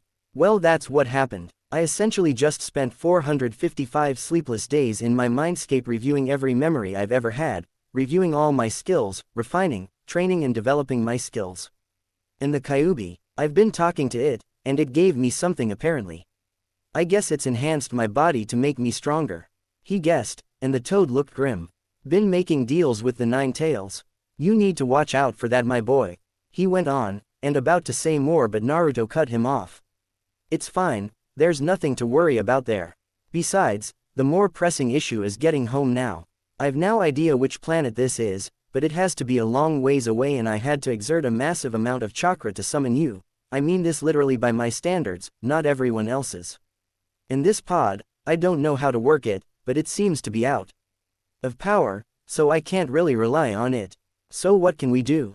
Naruto asked of the toad. "Well, for starters, my name. I'm Fukusaku, Toad Elder. Bunta Boy and Gamakichi speak highly of you," he said with a smile. One Naruto returned. "I'd hope so, considering I'm the son of their former summoner." "Tell Garotaro I said hi," he said with a cheeky grin as the toad paled as if he were to be tossed in salt water. "I meant it when I said I'd been reviewing all of my memories, that means from the day of my birth, up to current. I know who my parents are," he spoke, dropping that bomb onto the toad. "I don't mind so much after I've had time to think of it. I know there were reasons for not telling. But some closure would have been nice, anything. Instead I get nothing," he spoke, a little bitterly, before he calmed himself down. But that's not the point, I need to get home. I can mess with everyone over this when I get back, he said with a foxy grin that was a bit unsettling to the older toad. Alright, anyway, let's see here. Get your stuff, I'll reverse summon us to MT. Myoboku Naruto boy, he spoke, forming the hand seals as Naruto put a hand to the toad's shoulder. However, when he finished the seals and put his hands to the ground, nothing happened. That's odd. Once more, he spoke, and this time more chakra, but the same result. Okay, no messing around this time, he stated, before standing still. Naruto had no idea what was going on, but the toad suddenly opened all of his eyes and he felt a massive amount of chakra being molded. However, the jutsu failed again. Not working is it? A shake of the head from the smaller toad. What was that last one about? You just stood there for a minute, he asked. Ah, that was Sage Mode Naruto boy. Come along in your training, control in as a toad summoner, and we'll take you in for Sage training one day, like Jiraiya and your father before you. However, that's a moot point if we can't even get you back, I'm almost out of chakra. For now it looks like you're stuck here. Naruto looked down, breathing heavily. He'd been afraid of this, he and Yami talked about this being a possibility, but he just kind of pushed it to the back for his mind. I'm guessing the distance is too great for your chakra reserves to properly pull me back with you, isn't it? He asked. Seems so, my boy. I am sorry, he stated, but Naruto waved it off. Nothing to do about it. The POD's machine said something about this planet being technologically advanced enough to refuel at. Maybe there are people here who can get that pod to send me back. If it got me here, it can send me back, right? He asked, looking for any option he could. It is possible, though technology you humans use escapes me. For now, we'll have to settle for you trying to stay safe on this world, and if nothing else, keep training and increasing your chakra reserves until we can get you back, or you can help supply the chakra for it. For now, write a letter and I'll deliver for you to Jiraiya boy and your Hokage. Alright, he asked, catching his breath now. Gotcha, he spoke, pulling his pack off and finding a notebook and started. The letter pretty much detailed everything that happened from the moment they discovered the crater to then, and in detail.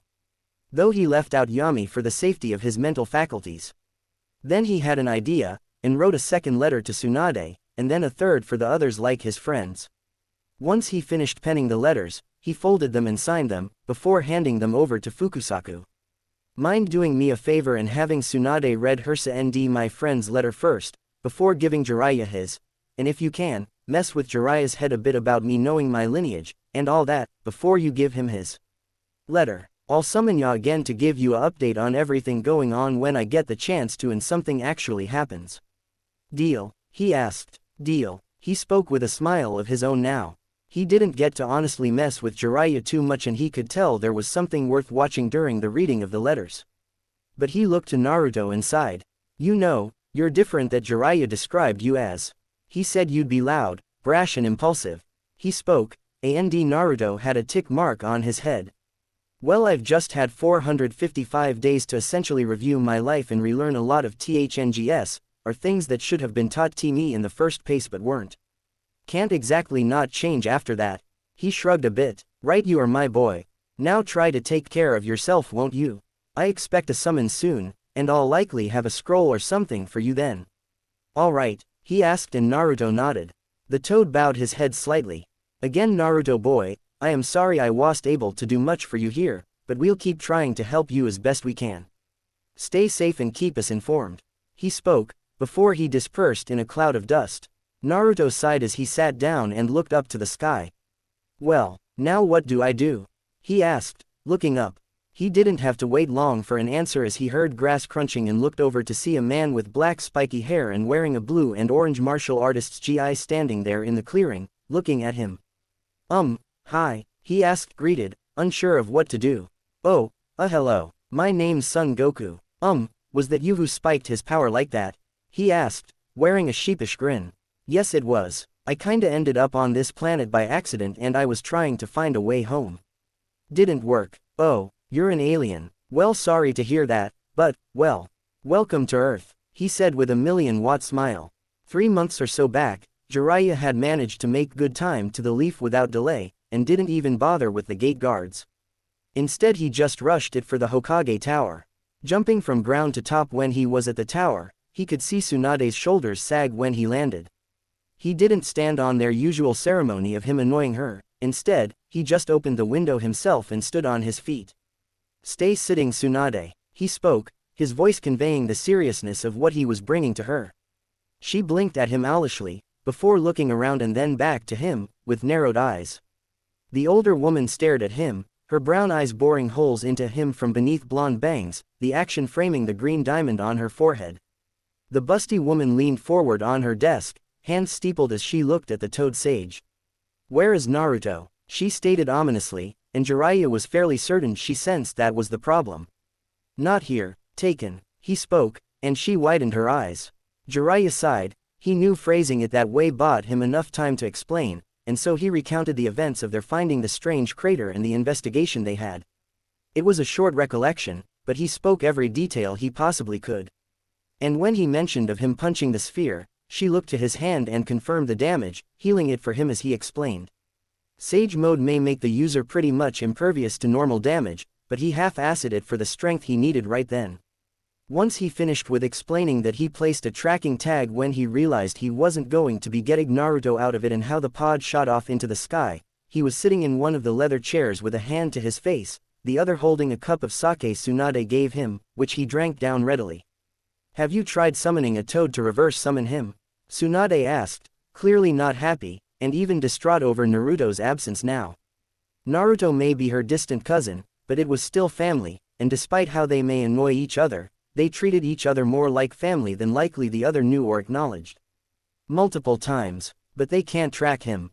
They say he's moving too fast, place the space of the sphere is too small to summon into.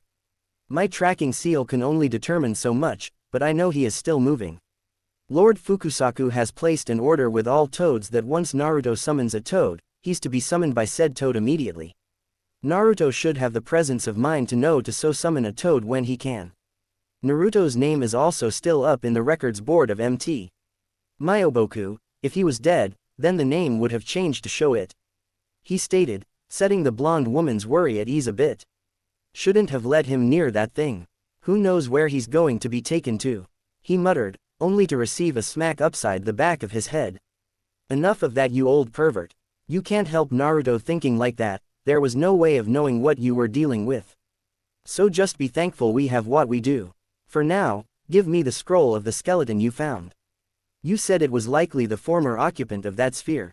We can run tests on it to see what we can find out about its origin or genetic markers. Anything, she spoke, catching the scroll as it was tossed to her. She wanted to be angry with Jiraiya, but she knew it wasn't his fault, and he was there and unable to prevent it. Eve risked turning to stone for the chance to free him. Calling in Shizune, she handed the scroll to her and ordered a full analysis and workup of the skeleton, full detail and full preservation. When she left, she turned back to Jiraiya. I know you said you had set aside the first several months to train Naruto to fix the flaws and sabotage in his education and training. How far did you get on that before this happened? She asked, and listened as Jiraiya retold of their progress. Thu left out the bit of the hot springs, but did mention the kid's kaihen and the fact it's real, and can't be dispelled unless desired by the user. Demonstrating it with a bird form, which flew over to Tsunade, perching on her shoulder. Incredible, it blows my advance henge out of the water. She muttered. The bird nodded before it jumped off, gliding over to the chair and dispelled back to Jiraiya. Yes, it does. These are the hand signs, same process as the henge. However, you don't need to keep up the mental image of the henge. Once the shapeshift is complete, it's self-sustaining until you dispel it or run out of chakra. The kicker is the initial chakra cost to perform the shapeshift, but once it's active, the upkeep is about the same as a henge. And to think, Kaihen is a result of his own special henge and that Waijutsu of his. Haven't tested it to see if a dojutsu can spot it, but I'm willing to wager it can't. However, it is the brat's creation, so I'd ask you don't show it to anyone else, leave that his decision. He spoke. Then why teach it to me?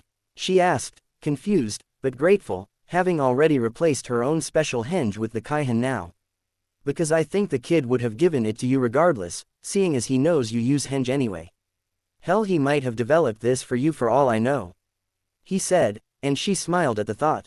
Sighing, she leaned back into her chair, looking out the window. Aside from what I told you his training thus far, not much else. Managed to work in everything his friends and all gave him to work on. Thanks to eating better, he's been growing like a weed and putting on serious mass with the training, so by the time he gets back you may be surprised when you see him again. And those two girls, Tenten and Ino, I think, he took their words to heart, changed his clothes and started letting his hair grow. He stated, and she laughed. Remind to thank those two, maybe a bonus on their next mission then. She said mirthfully. You better, you have no idea the looks some girls keep sending him now that he has changed it up whenever we're in a town. Kid's a natural lady killer and doesn't even realize it, he said, sighing as he shook his head. Such wasted potential, he mused, though rolled his head to the side to avoid the paperweight thrown at his head.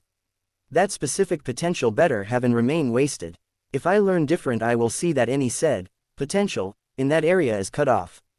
Understand, she spoke, bashing her fist into the table, which Jiraiya nodded his head at. He was thinking of the ICHA he sealed in his supplies but shrugged it off. It could only do him good. He'd just have to warn him not to say anything when they GT him back home. After those antics were settled, they were both sitting and thinking of what to do next. Jiraiya, I want you to stay in the village unless there is an emergency. I want you and the toads on call when I need you for any updates on Naruto. We clear? She asked, her tone just asking for him to question her. Crystal, he responded automatically. She relaxed and thus he did too. So, the first thing you do when you discover that his Kaihen is real and its flaw, is to get him a book on anatomy and make him use shadow clones to memorize it and perfect it. Should have guessed you'd sneak something in there. Wait, she said, thinking of something. You had his cage Bunchins reading books? She asked and he nodded, though confused. A few moments of silence, before she bashed her face into the table. Idiot, she shouted, before making a few shadow clones herself, who got to work on her stacks of paperwork. Jiraiya just laughed and she scowled at him. Don't feel bad, Sensei did the exact same thing when Naruto mentioned shadow clones doing his paperwork for him before. It's just funnier that you and Sensei had the same exact reaction. Where do you think the dent in the old desk you had came from? He asked, pointing to the dent in the new desk she had, whose sweat dropped at the evidence. This job really does suck the life from you, she said, before taking another drink of sake. They finished their drink and parted, where Tsunade looked up to the sky, as if looking for Naruto. Stay safe out there, brat. I expect to see you back here safe and sound. She spoke mostly to herself. 3 months later, Tsunade was sitting behind her desk handling the few important documents her clone saddled to her as too important for her to relegate to a clone. Finishing her reading, she gave her decision on the matter the document proposed before setting it off to the finished pile. Shadow clones had pretty much saved her from the slow death that is paperwork. Sighing, she made herself a pot of coffee that she spiked with a powdered soldier pill, drinking down the beverage for a little extra kick. Pulling a report from a file she kept in her desk, it was the full workup and analysis of the skeleton Jiraiya retrieved. The results were disturbing. From initial findings they had determined the skeleton was infantile, obviously, but the bones, despite their age and weathering, showed an advanced state of hardness and resilience, something that should not be possible. When harvesting what DNA they could, they discovered that on a genetic level, members of the species the infant belonged to were unnaturally powerful with a strong capacity to grow stronger, both through the regular build-up of power associated with training, and through growth. Almost like a predator growing into its peak and sustaining that peak for an extended period of time. Other than that, not much else could be determined without destroying what few DNA samples they had left, but those genes that were responsible for such traits was also responsible for the tail. Other than that, there wasn't many difference between it and them. In fact, tests showed compatibility between the species even on a genetic level. It concerned her that a race of people would send an infant here the way they did, and if they were so strong, why send an infant? Were they in dire circumstances? If so, what could threaten a people like them so? If not, then simply why? She was giving herself a headache again over this, so she closed the file and set it back into her desk. When word had gotten to the council of Naruto's absence, they had gone off the rails, but she ordered full secrecy. But when she divulged the findings, Danzo wanted a hand on the DNA sample immediately, likely to try and use it to birth a soldier. The idea had occurred to her to do it with willing volunteer, but she had scrapped it. For now the samples were kept under lock and key. She wanted Naruto back before she even did any thought of such things. Speaking over, It's been 3 months and no word of progress. All things indicated he was still alive, and still moving. She worried herself to wit's end over him, but there was nothing she could do for him from where she was, only hope he was okay. Though how he survived in that small sphere for 3 months while constantly moving was beyond her. But if that infant had been in the sphere, then it may be likely the sphere may have some kind of life support system, which she was hoping for. She was sitting back at her desk when she felt a presence at her door, but the door opened to reveal Jiraiya rushing in, a toad on his shoulder. "Tsunade, it's Naruto," he stated, and she was immediately on her feet. However, before she could speak, the toad spoke first. "Easy there, Tsunade girl. He's fine, healthy and alright. Better actually when I saw him," he stated, but she narrowed her eyes. "Saw him? What do you mean saw him? Why didn't you reverse summon him?" she asked, her teeth grinding as she restrained herself from getting violent. Her Naruto was not here, and for the past 3 months she could only keep imagining him in danger. Her nerves were not fit to be played with. That was the problem. Naruto had to mold a massive amount of chakra to summon and ended up summoning me, but it used up a large portion of his newly enhanced reserves to do it. When I tried to reverse summon him, I found I couldn't, not even with Sage Mode. The distance is too great for my chakra capacity to be up to the task. So he's stuck on another planet. However, that pod thing took him to a planet with people and technology that may be able to get home. So he's doing what he can to get home on his end. However, before we go any further, I asked him to write letters for me to deliver. He asked for you to read both of these, he stated, jumping from Jiraiya's shoulder onto the desk and handing the letters to Tsunade. She didn't stand on ceremony. As she opened the letters, hers was several pages long, and began to read. The more she read, the more she relaxed, as her nerves were set at ease as he described the pod, what it did and how he survived, then to landing. However, she became tense again when he described his experience in the Mindscape and how long he spent in there due to his mental processing power. She knew all too well the effect he was describing, but he seemed alright. However, when Naruto dropped the bomb on her about him reviewing all of his memories, including the day of his birth, she paled and looked to the toad, who nodded. However, he immediately reassured her, and she relaxed. The letter continued to describe his mental training, and even the talks with the Kyuubi and coming to something of a strained understanding with it, which shocked her, and the apparent gift it gave him in return. She was almost done with her letter, describing what his plans were and that he'd be writing more and asking for supplies to be taken to him the next time he summoned Lord Fukusaku. She could do that no problem. However, her ire was breached and earned when Naruto described the real method Jiraiya had used to get Naruto to complete the Kaihan. She couldn't blame the boy. He'd been tossed into the girl's side of the hot springs and likely did the only thing his mind could process at the time. At least he told her and asked for forgiveness, which she gave since it was a certain Toag sage's fault. Though she was touched when he described the Kaihan's hand seals and how to use it and its effects for her to use. She'd have to remember to thank him for it later. Even if she learned it already, he had still meant to teach it to her. Deciding to read the other letter before chaos ensued, it was a generic letter describing how he's been and not to worry, he's doing fine, in case they didn't know he was gone, and a second one in case they did know, essentially allowing her to choose which to release to his friends. Jiraiya had gotten himself spotted, so they already knew Naruto was gone, so she'd be using that one. Returning her attention to the Toad Sage, however, she rose up with a sweet smile, went over to him with arms open, to make him drop his guard, before reaching and grabbing his testicles. "So you dropped him into a girl's onsen, huh? Him I forgive since he admitted to it and asked for forgiveness, and because you were the one to choose him in. And the experience might have done him some honest good as a growing healthy boy. You on the other hand," Sei squeezed and the white-haired man sung a soprano note for a half-second before a twist silenced it.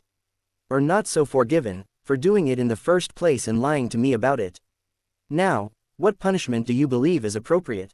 she asked, with another crush and twist, her hand not letting him drop to his knees like he so desperately wanted to. He tried to say something, but all he could do was squeak. "Ah yes, you're right, I should remove them to ensure your specific breed of pervert is not passed down. Now just hang on, it'll only take a second," she spoke, before he coweramied with a paperweight and cowered behind his toad master, watching as she crushed the paperweight she now held in her hand. Jiraiya paled before passing out from shock, pain and relief from her grip. Lord Fukusaku just chuckled and shook his head.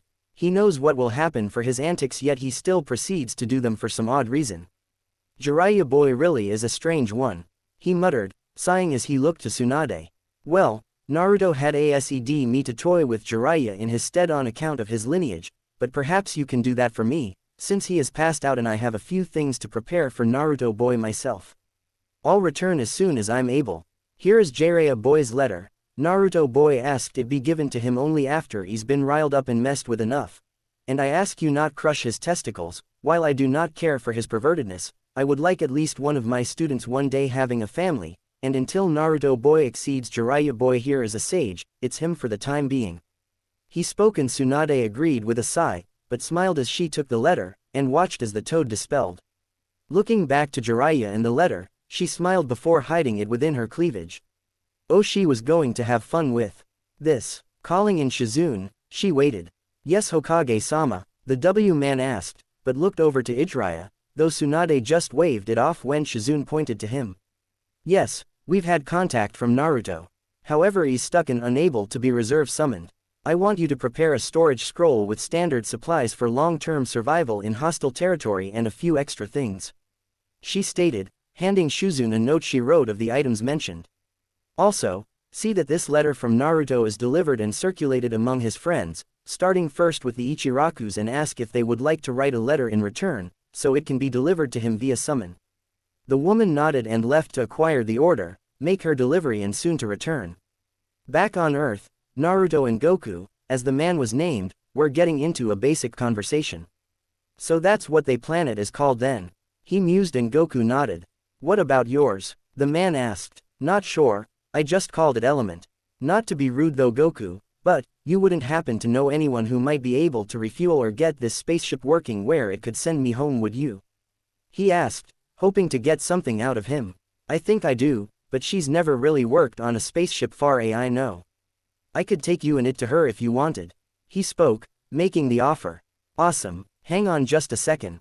He said, pulling a scroll from his back and dropping down into the crater.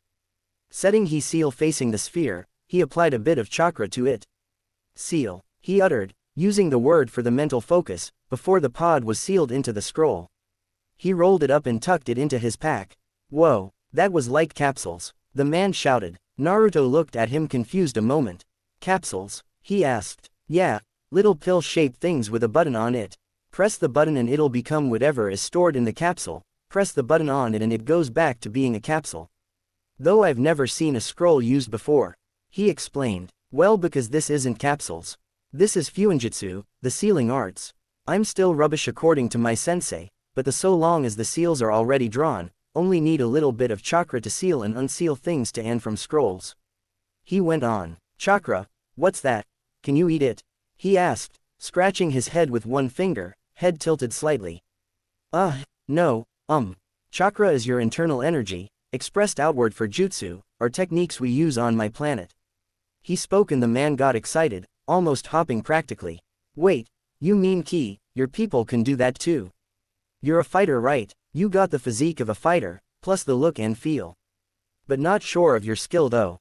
He went on, and Naruto was having trouble keeping up with the man.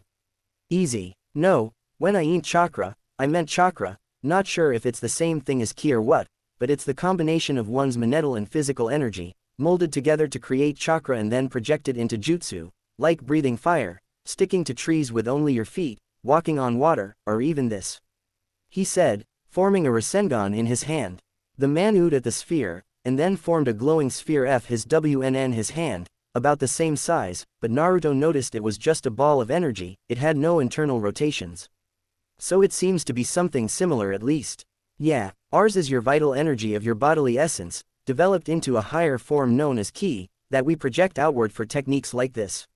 He stated, and dismissed his sphere, while Naruto did the same. Maybe after we get you the help you need, we can have a sparring match. That spike of power I sensed earlier seemed strong and I've been hoping for a challenge. It's been really peaceful here and there haven't been many challenges in the last few years, feels like I'm starting to get rusty. He spoke and Naruto smiled, liking this guy already. If this guy was anywhere near strong, then perhaps he could have a training partner while he was here. Sure, I don't mind. So where is this friend of yours at and how do we reach her? he asked, though went slack-jawed with eyes as wide as dinner plates when Goku started to levitate off the ground. Well, we fly of course, unless you can't fly, he asked, seeing Naruto's expression, who only nodded numbly. Well, are you pure of heart? This time Naruto was about to nod, when he remembered who his sensei was inside, shaking his head. Then I'll just have to carry you then. Go exclaimed, picking Naruto up by his armpits, and suddenly took off. Heading off into the sky, and at first it was terrifying, but then he smiled as he enjoyed the wind in his hair. However, he was reminded of something he could do. Well, it's not flying like you, but I can do this. He spoke, forming several hand seals, transforming into a large golden bird. He cried out and looked over to Goku, who marveled at him for a moment before he flapped and picked up some speed, Goku flying a little ahead of him. I didn't know you knew the transformation arts too. Oolong and Puar will be happy to meet another shapeshifter. Goku called out and Naruto cried out, though obviously unintelligible. The two kept flying for a few hours before a city came into view. There it is. Just follow me, alright. Another cry and they were off. Flying over top and through the city was a new experience. Naruto was amazed at what all he was seeing. Everything was so tall and odd, yet unique. He wondered how they built things this tall, but he made sure to keep following Goku, and they saw a large dome building, where he followed Goku down to the yard behind it. Goku touched down first in front of 3 people, who seemed to greet him with a smile, until Naruto landed, flapping his wings to hover into the landing. The 2 women covered their mouths while the man just dropped the cigarette from his mouth. Naruto enjoyed the expressions they had and decided a very small little prank was in order. Hey guys, this is Naruto. He came here from another planet, but apparently his ship is busted and needs some help. Think you might be able to help him out? He promised to spar with me once you helped him out. He asked, though they just stared at him, he was getting nervous. Then Naruto strode forward on his talons, leaning forward towards the blue-haired girl, who stood nervously, but when he didn't do anything, she reached a hand out and stroked the top of his head, eliciting a small pleasant noise which she took as good and kept doing it. Goku, my boy. I'm not sure what to tell you, but that's not an alien, that's an eagle. A beautiful specimen of marvelous golden plumage, the likes of which I've never seen, but an eagle nonetheless. Though how in the world did you get it to follow you here? The man asked. Oh, he's just adorable and so friendly. Maybe we can keep him, said the blonde whose hair was done up in a bulb of curls. No mom, as lovable and beautiful, he or she may be, we can't keep him, he's a wild animal, besides, he's too beautiful to be kept locked up. The blue-haired girl who was stroking his head said. What? No, H's an alien alright, he just knows the transformation arts like Puar and Oolong. He didn't know how to fly like I do, so he transformed into the bird to fly with me, he said, and Naruto could sense the hesitance from the blue-haired girl, who was looking at him guardedly now, and Naruto huffed, before he dispelled the kaihan in a puff of smoke. Damn, and I was enjoy that too. That's an entirely different feel with feathers than hair, he muttered, pouting as he crossed his arms. The blue-haired girl shrieked slightly, but calmed and then looked to Naruto with an agitated expression and quirking eyebrow. What? I didn't mean anything bad about it, besides I was being honest. That did feel good, I just didn't know how much. Not like you get a beautiful girl to do that for you every day either, he said. Remember the advice in the notebook Ayame gave him. Flattery always helps your chances. The girl calmed and then huffed, looking to the side. Whatever. So who are you again? She asked, though there was a blush on her face that her short blue hair just wasn't long enough to cover. Uzumaki Naruto from the planet Element. As on a trip when my sensei and I came across a crater with the space pod in it.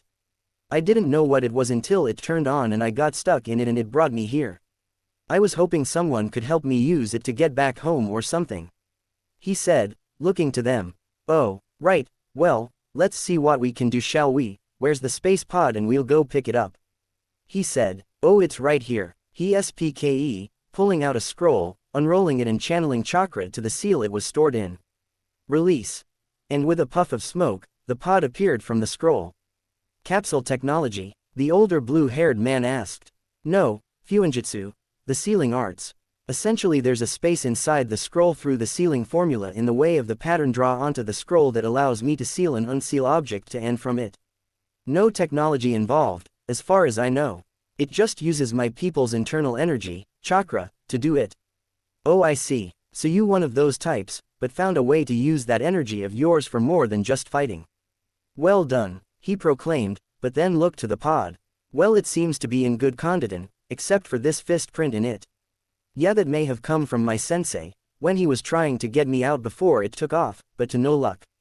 Ah, shame that, but good for us, since we have a working space vehicle to examine now. Don't worry, we'll see what we can do to get you home in time. For now, Bulma, would you be a dear and show Naruto to guest bedroom? I imagine he doesn't have anywhere to stay since he just arrived, and we may be able to learn things from him and vice versa for however long he can stay. Sure, come along Blondie, it's this way, she called out, and Naruto followed.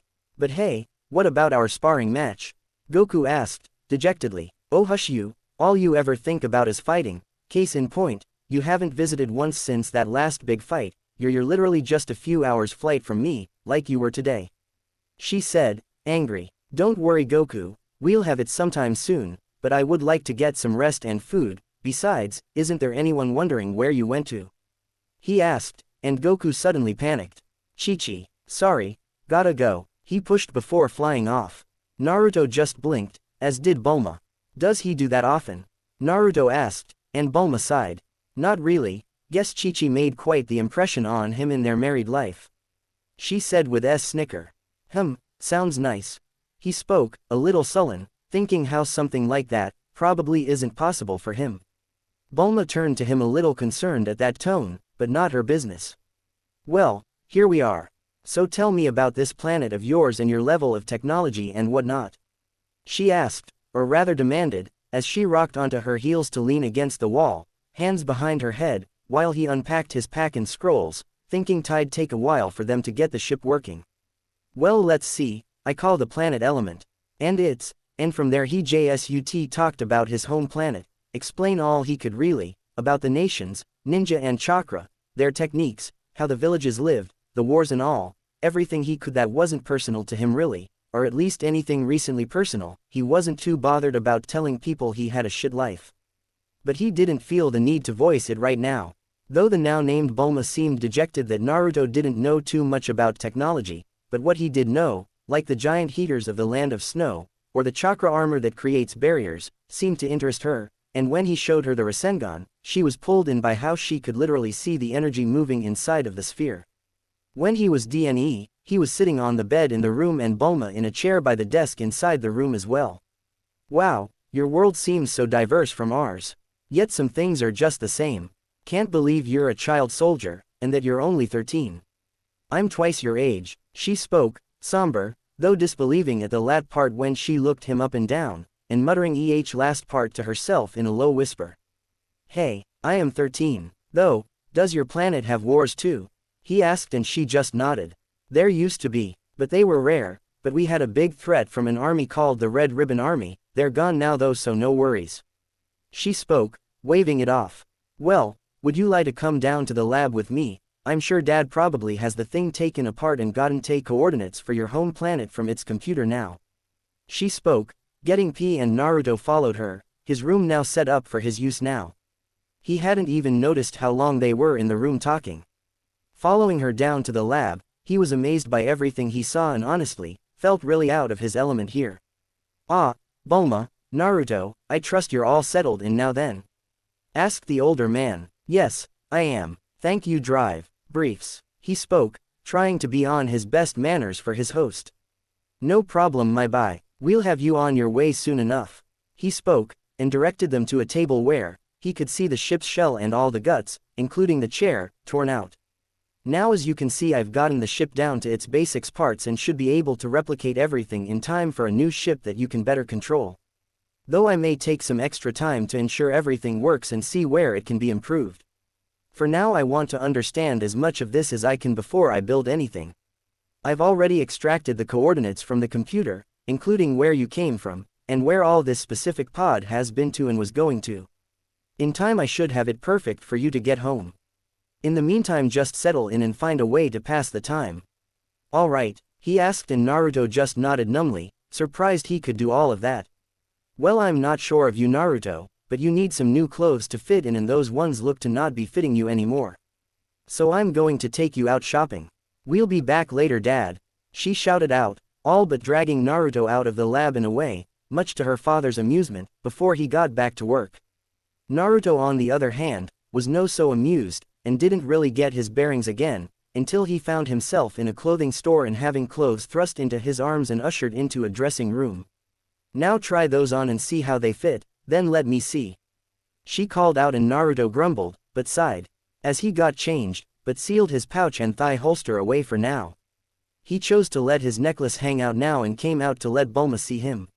He was wearing a pair of fitted jeans, fixed with a belt, his leaf headband tied over that for aesthetic, a fitted versus neck black t-shirt, black and orange trimmed strapped boots, and red and black vest.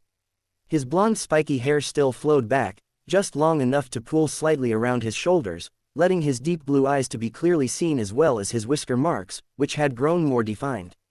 His new height and filled-out musculature cut a more impressive figure, especially with the new clothes which were drawing some attention to him. Bulma nodded appreciatively of her clothing choice. Not bad at all. Definitely better than before. We'll get several more of these outfits and a few others in other colors. Bulma, not to rain on your parade, but I could also use something for training and fighting. I would rather not get any nice clothes messed up if I can." He spoke and she nodded. "Thank you for actually being that considerate. Unlike the rest of the people I am friends with, they wouldn't think twice to fight in formal wear." She grumbled, but got everything together and paid for before they left for another shop. Some martial arts place down the road, where Naruto found a selection more to his liking, though not anything truly shinobi-like. But he found a basic GI similar to Goku's in look, though it was blue with black trim. He got several and had them modified to fit his needs a bit better, before leaving back out with Bulma. "Thanks for that, Bulma. It's have been embarrassing to walk around in clothes that don't even fit me," he said sheepishly. "Ah, don't worry about it. We got more money than we know what to do with. So this is nothing. Now, let's find a place to eat, I'm starving." She spoke and Naruto agreed, his stomach growling to show it agreed to, which he looked away as he blushed. However, Bulma stopped as her name was called. "Hey, Bulma," a new male voice called out, and Bulma cursed, then suddenly looped her arm into Naruto's. "Follow my lead, for right now we're on a date. Just act casual," she said, and he nodded, guessing this guy might be true for her, and he wasn't about to let the person who helped him so much be troubled if he could help it. "Oh, hello Yamcha, what a surprise to see you so soon." She spoke very aloof like. "Well, hey, sorry about last time, got kind of caught up in what I was doing. Sorry I haven't seen you in a while, though. Sorry, who is this?" The now identified long black-haired Yamcha asked, looking at Naruto analytically.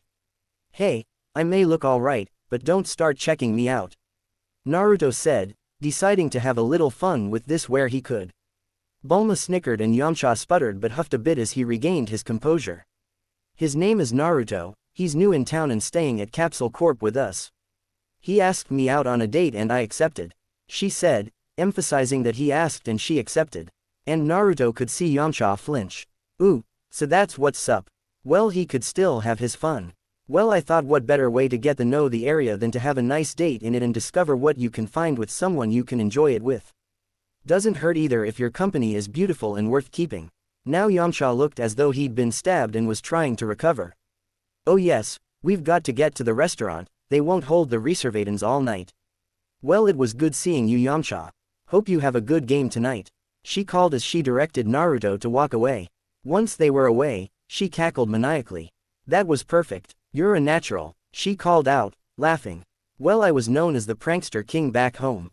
No one was safe from me. No one, not even our village leader, the most powerful of us.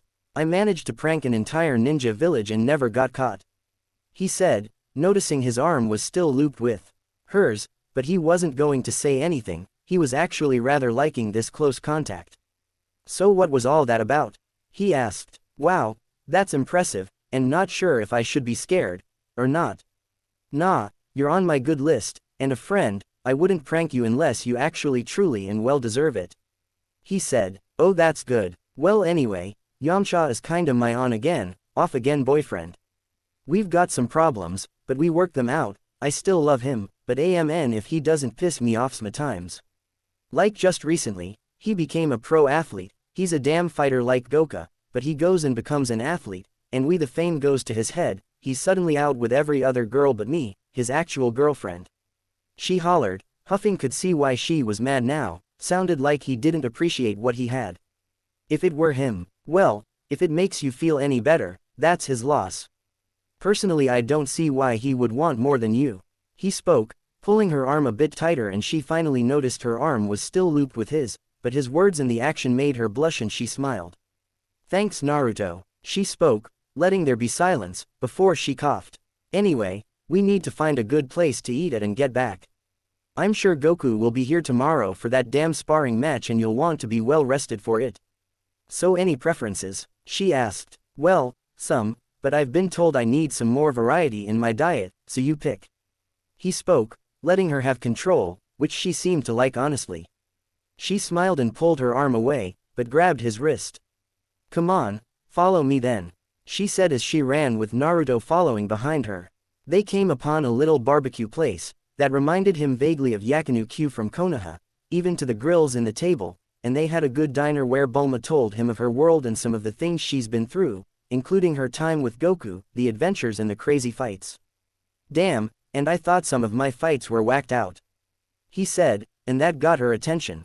What kind of fights? She asked, innocently, honestly wondering what the 13-year-old had to compare to. Well, he started off with his Mizuki incident, where he demonstrated a clone for her to help convey the story, and followed that up with his fights with Zabuza, and she seemed impressed that he used more clever use of tactics, misdirection in how he fought with the shuriken and clone trick. Then the fight on the bridge. But when he told her of Haku she called bullshit, and he agreed, like he did with Yami. But he digressed and she was impressed that something like those mirrors seemed possible, and as trying to figure out how it could work, he could tell by the look in her eyes. That was flowed with some of his other exploits, such as the mission to the Land of Tea, or guarding those nobles, and especially the Land of Snow mission. Though he left out mentions of the Kyuubi and not his fight with Sasuke. Those were deeply personal and still a bit painful. She seemed to be intrigued with how power could be passed down in their genetics, and that some of their abilities seemed to have more scientific roots than she knew her own experiences with Ki to be sometimes. Well, maybe not fights to the same scale, but pretty whacked out there. But at least you did them as missions in a good cause and not just for fun or to challenge yourself. I swear, I love Goku to death, but he can get on your nerves sometimes with how much of a battle nut he is. She groaned out, but Naruto laughed. It's not that bad, just when you're raised as a warrior, it's what you know. Goku immediately recognized it in me, like I saw it in him. No big deal. However, I had to take a lot of missions because that was my only source of income. I wasn't really eager to challenge myself or for fun, well, not most of the time, but to support myself and prove I'm not what people thought I was. He said, and then realized his screw-up as Bulma looked at him concerned now. What did they think of you, Naruto? She asked, and Naruto bit his tongue, but sighed. That's, he tried not to answer, as he looked up to her. Well, maybe some other time, okay. She spoke and he nodded, relieved. Thanks, he muttered lowly. No problem, Naruto. Now, let's get back home. I imagine Dad probably wants some help and I want to see what this spaceship is like. She said, getting up, and Naruto followed her. Getting back to Capsule Corp, Bulma had a FLL access ID made for him, so he could come and go as needed, and she smiled at him. That was a good night, Naruto. Thanks for playing along like that with Yamcha. I know it may have hurt him, but hopefully he'll learn from this. Good night, she spoke, waving as she walked off and left Naruto at his room. Night, he spoke, as he got into the room and sighed. That really had been a nice fun night. But now he was left to his thoughts, and decided he'd get some sleep and summon Fukusaku tomorrow when he was well rested. Now that he knew to summon him, he knew how much chakra he actually needed and at what concentration, so the drain should be less the next time. So he got undressed and got into bed, thinking of the night he spent with Bulma and the new world he was in. THT for now, was going to be his home. Back in Konoha, Jiraiya was in Tsunade's office grumbling over what apparently Naruto had decided to do to him, and he got Fukusaku and Tsunade in on the deal. Sitting in the chair, arms crossed as he was sulking, still. Oh, come off it, you old goat. It could have been a lot worse considering it was a secret kept from him, and you being his godfather, after all.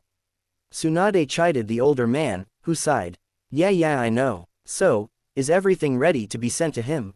He asked. looking over to her as he recovered from the string of misleading information, jokes and veiled threats, having already recovered from his near vasectomy Tsunade gave him earlier. Yes, all the letters have been written and collected, as well as supplies we've collected. We still don't know what his situation on that new planet is, so we're giving him a long-term hostile territory supply package. Lord Fukusaku said he had a few things he'd give to Naruto, and I included SME extra things as well. You're the only one who hasn't written a letter or given anything yet.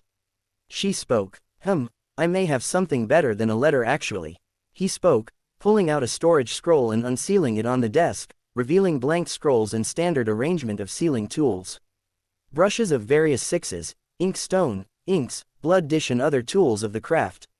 He unrolled a black scroll, taking a small knife, he cut open the meat of his palm draw blood into the dish, followed by a measure of ink, pushing chakra into the combined mixture, the blood absorbed the ink and became black, where he poured the new blood ink into the stone, and took a brush, thoroughly charging the bristles with the yin and chakra, before setting to work on the scroll.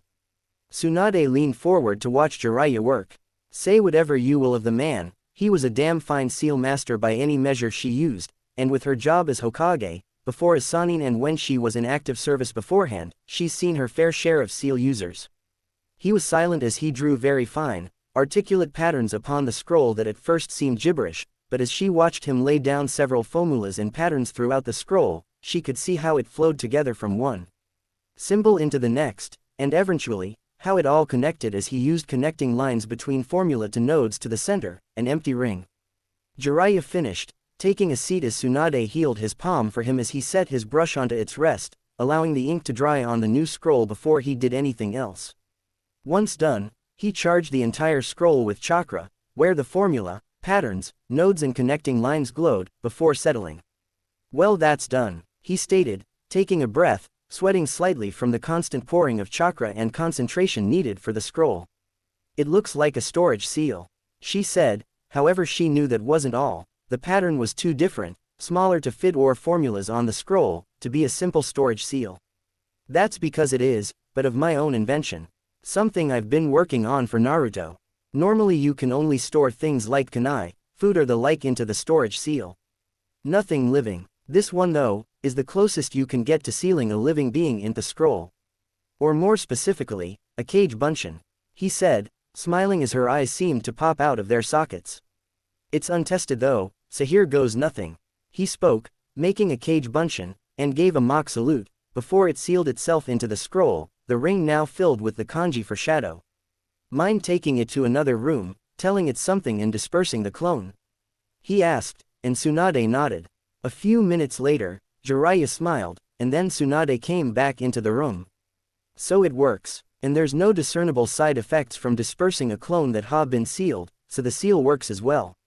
Now I just need to make a few more, so we can exchange scrolls instead of letters, faster and more comprehensive, plus we'll be able to actually see him and know he's okay. He spoke, still tired from the first time, due to the complexity of the seal. He felt something more on his hand and saw a filled mug of coffee held to his hand by Tsunade, which he took with a smile. He withdrew a soldier pill and crushed it between his fingers into the coffee. Gonna be a long night, he mused. Yeah, but one well worth it. Tomorrow you can sleep in all you like, just get this finished tonight we can send clones over to Naruto to ensure he's okay. She spoke, giving the man a small genuine smile, as the man got to work on his next scrolls. That's all for now. If you want to see next part, then please like this video and subscribe my channel. Thank you.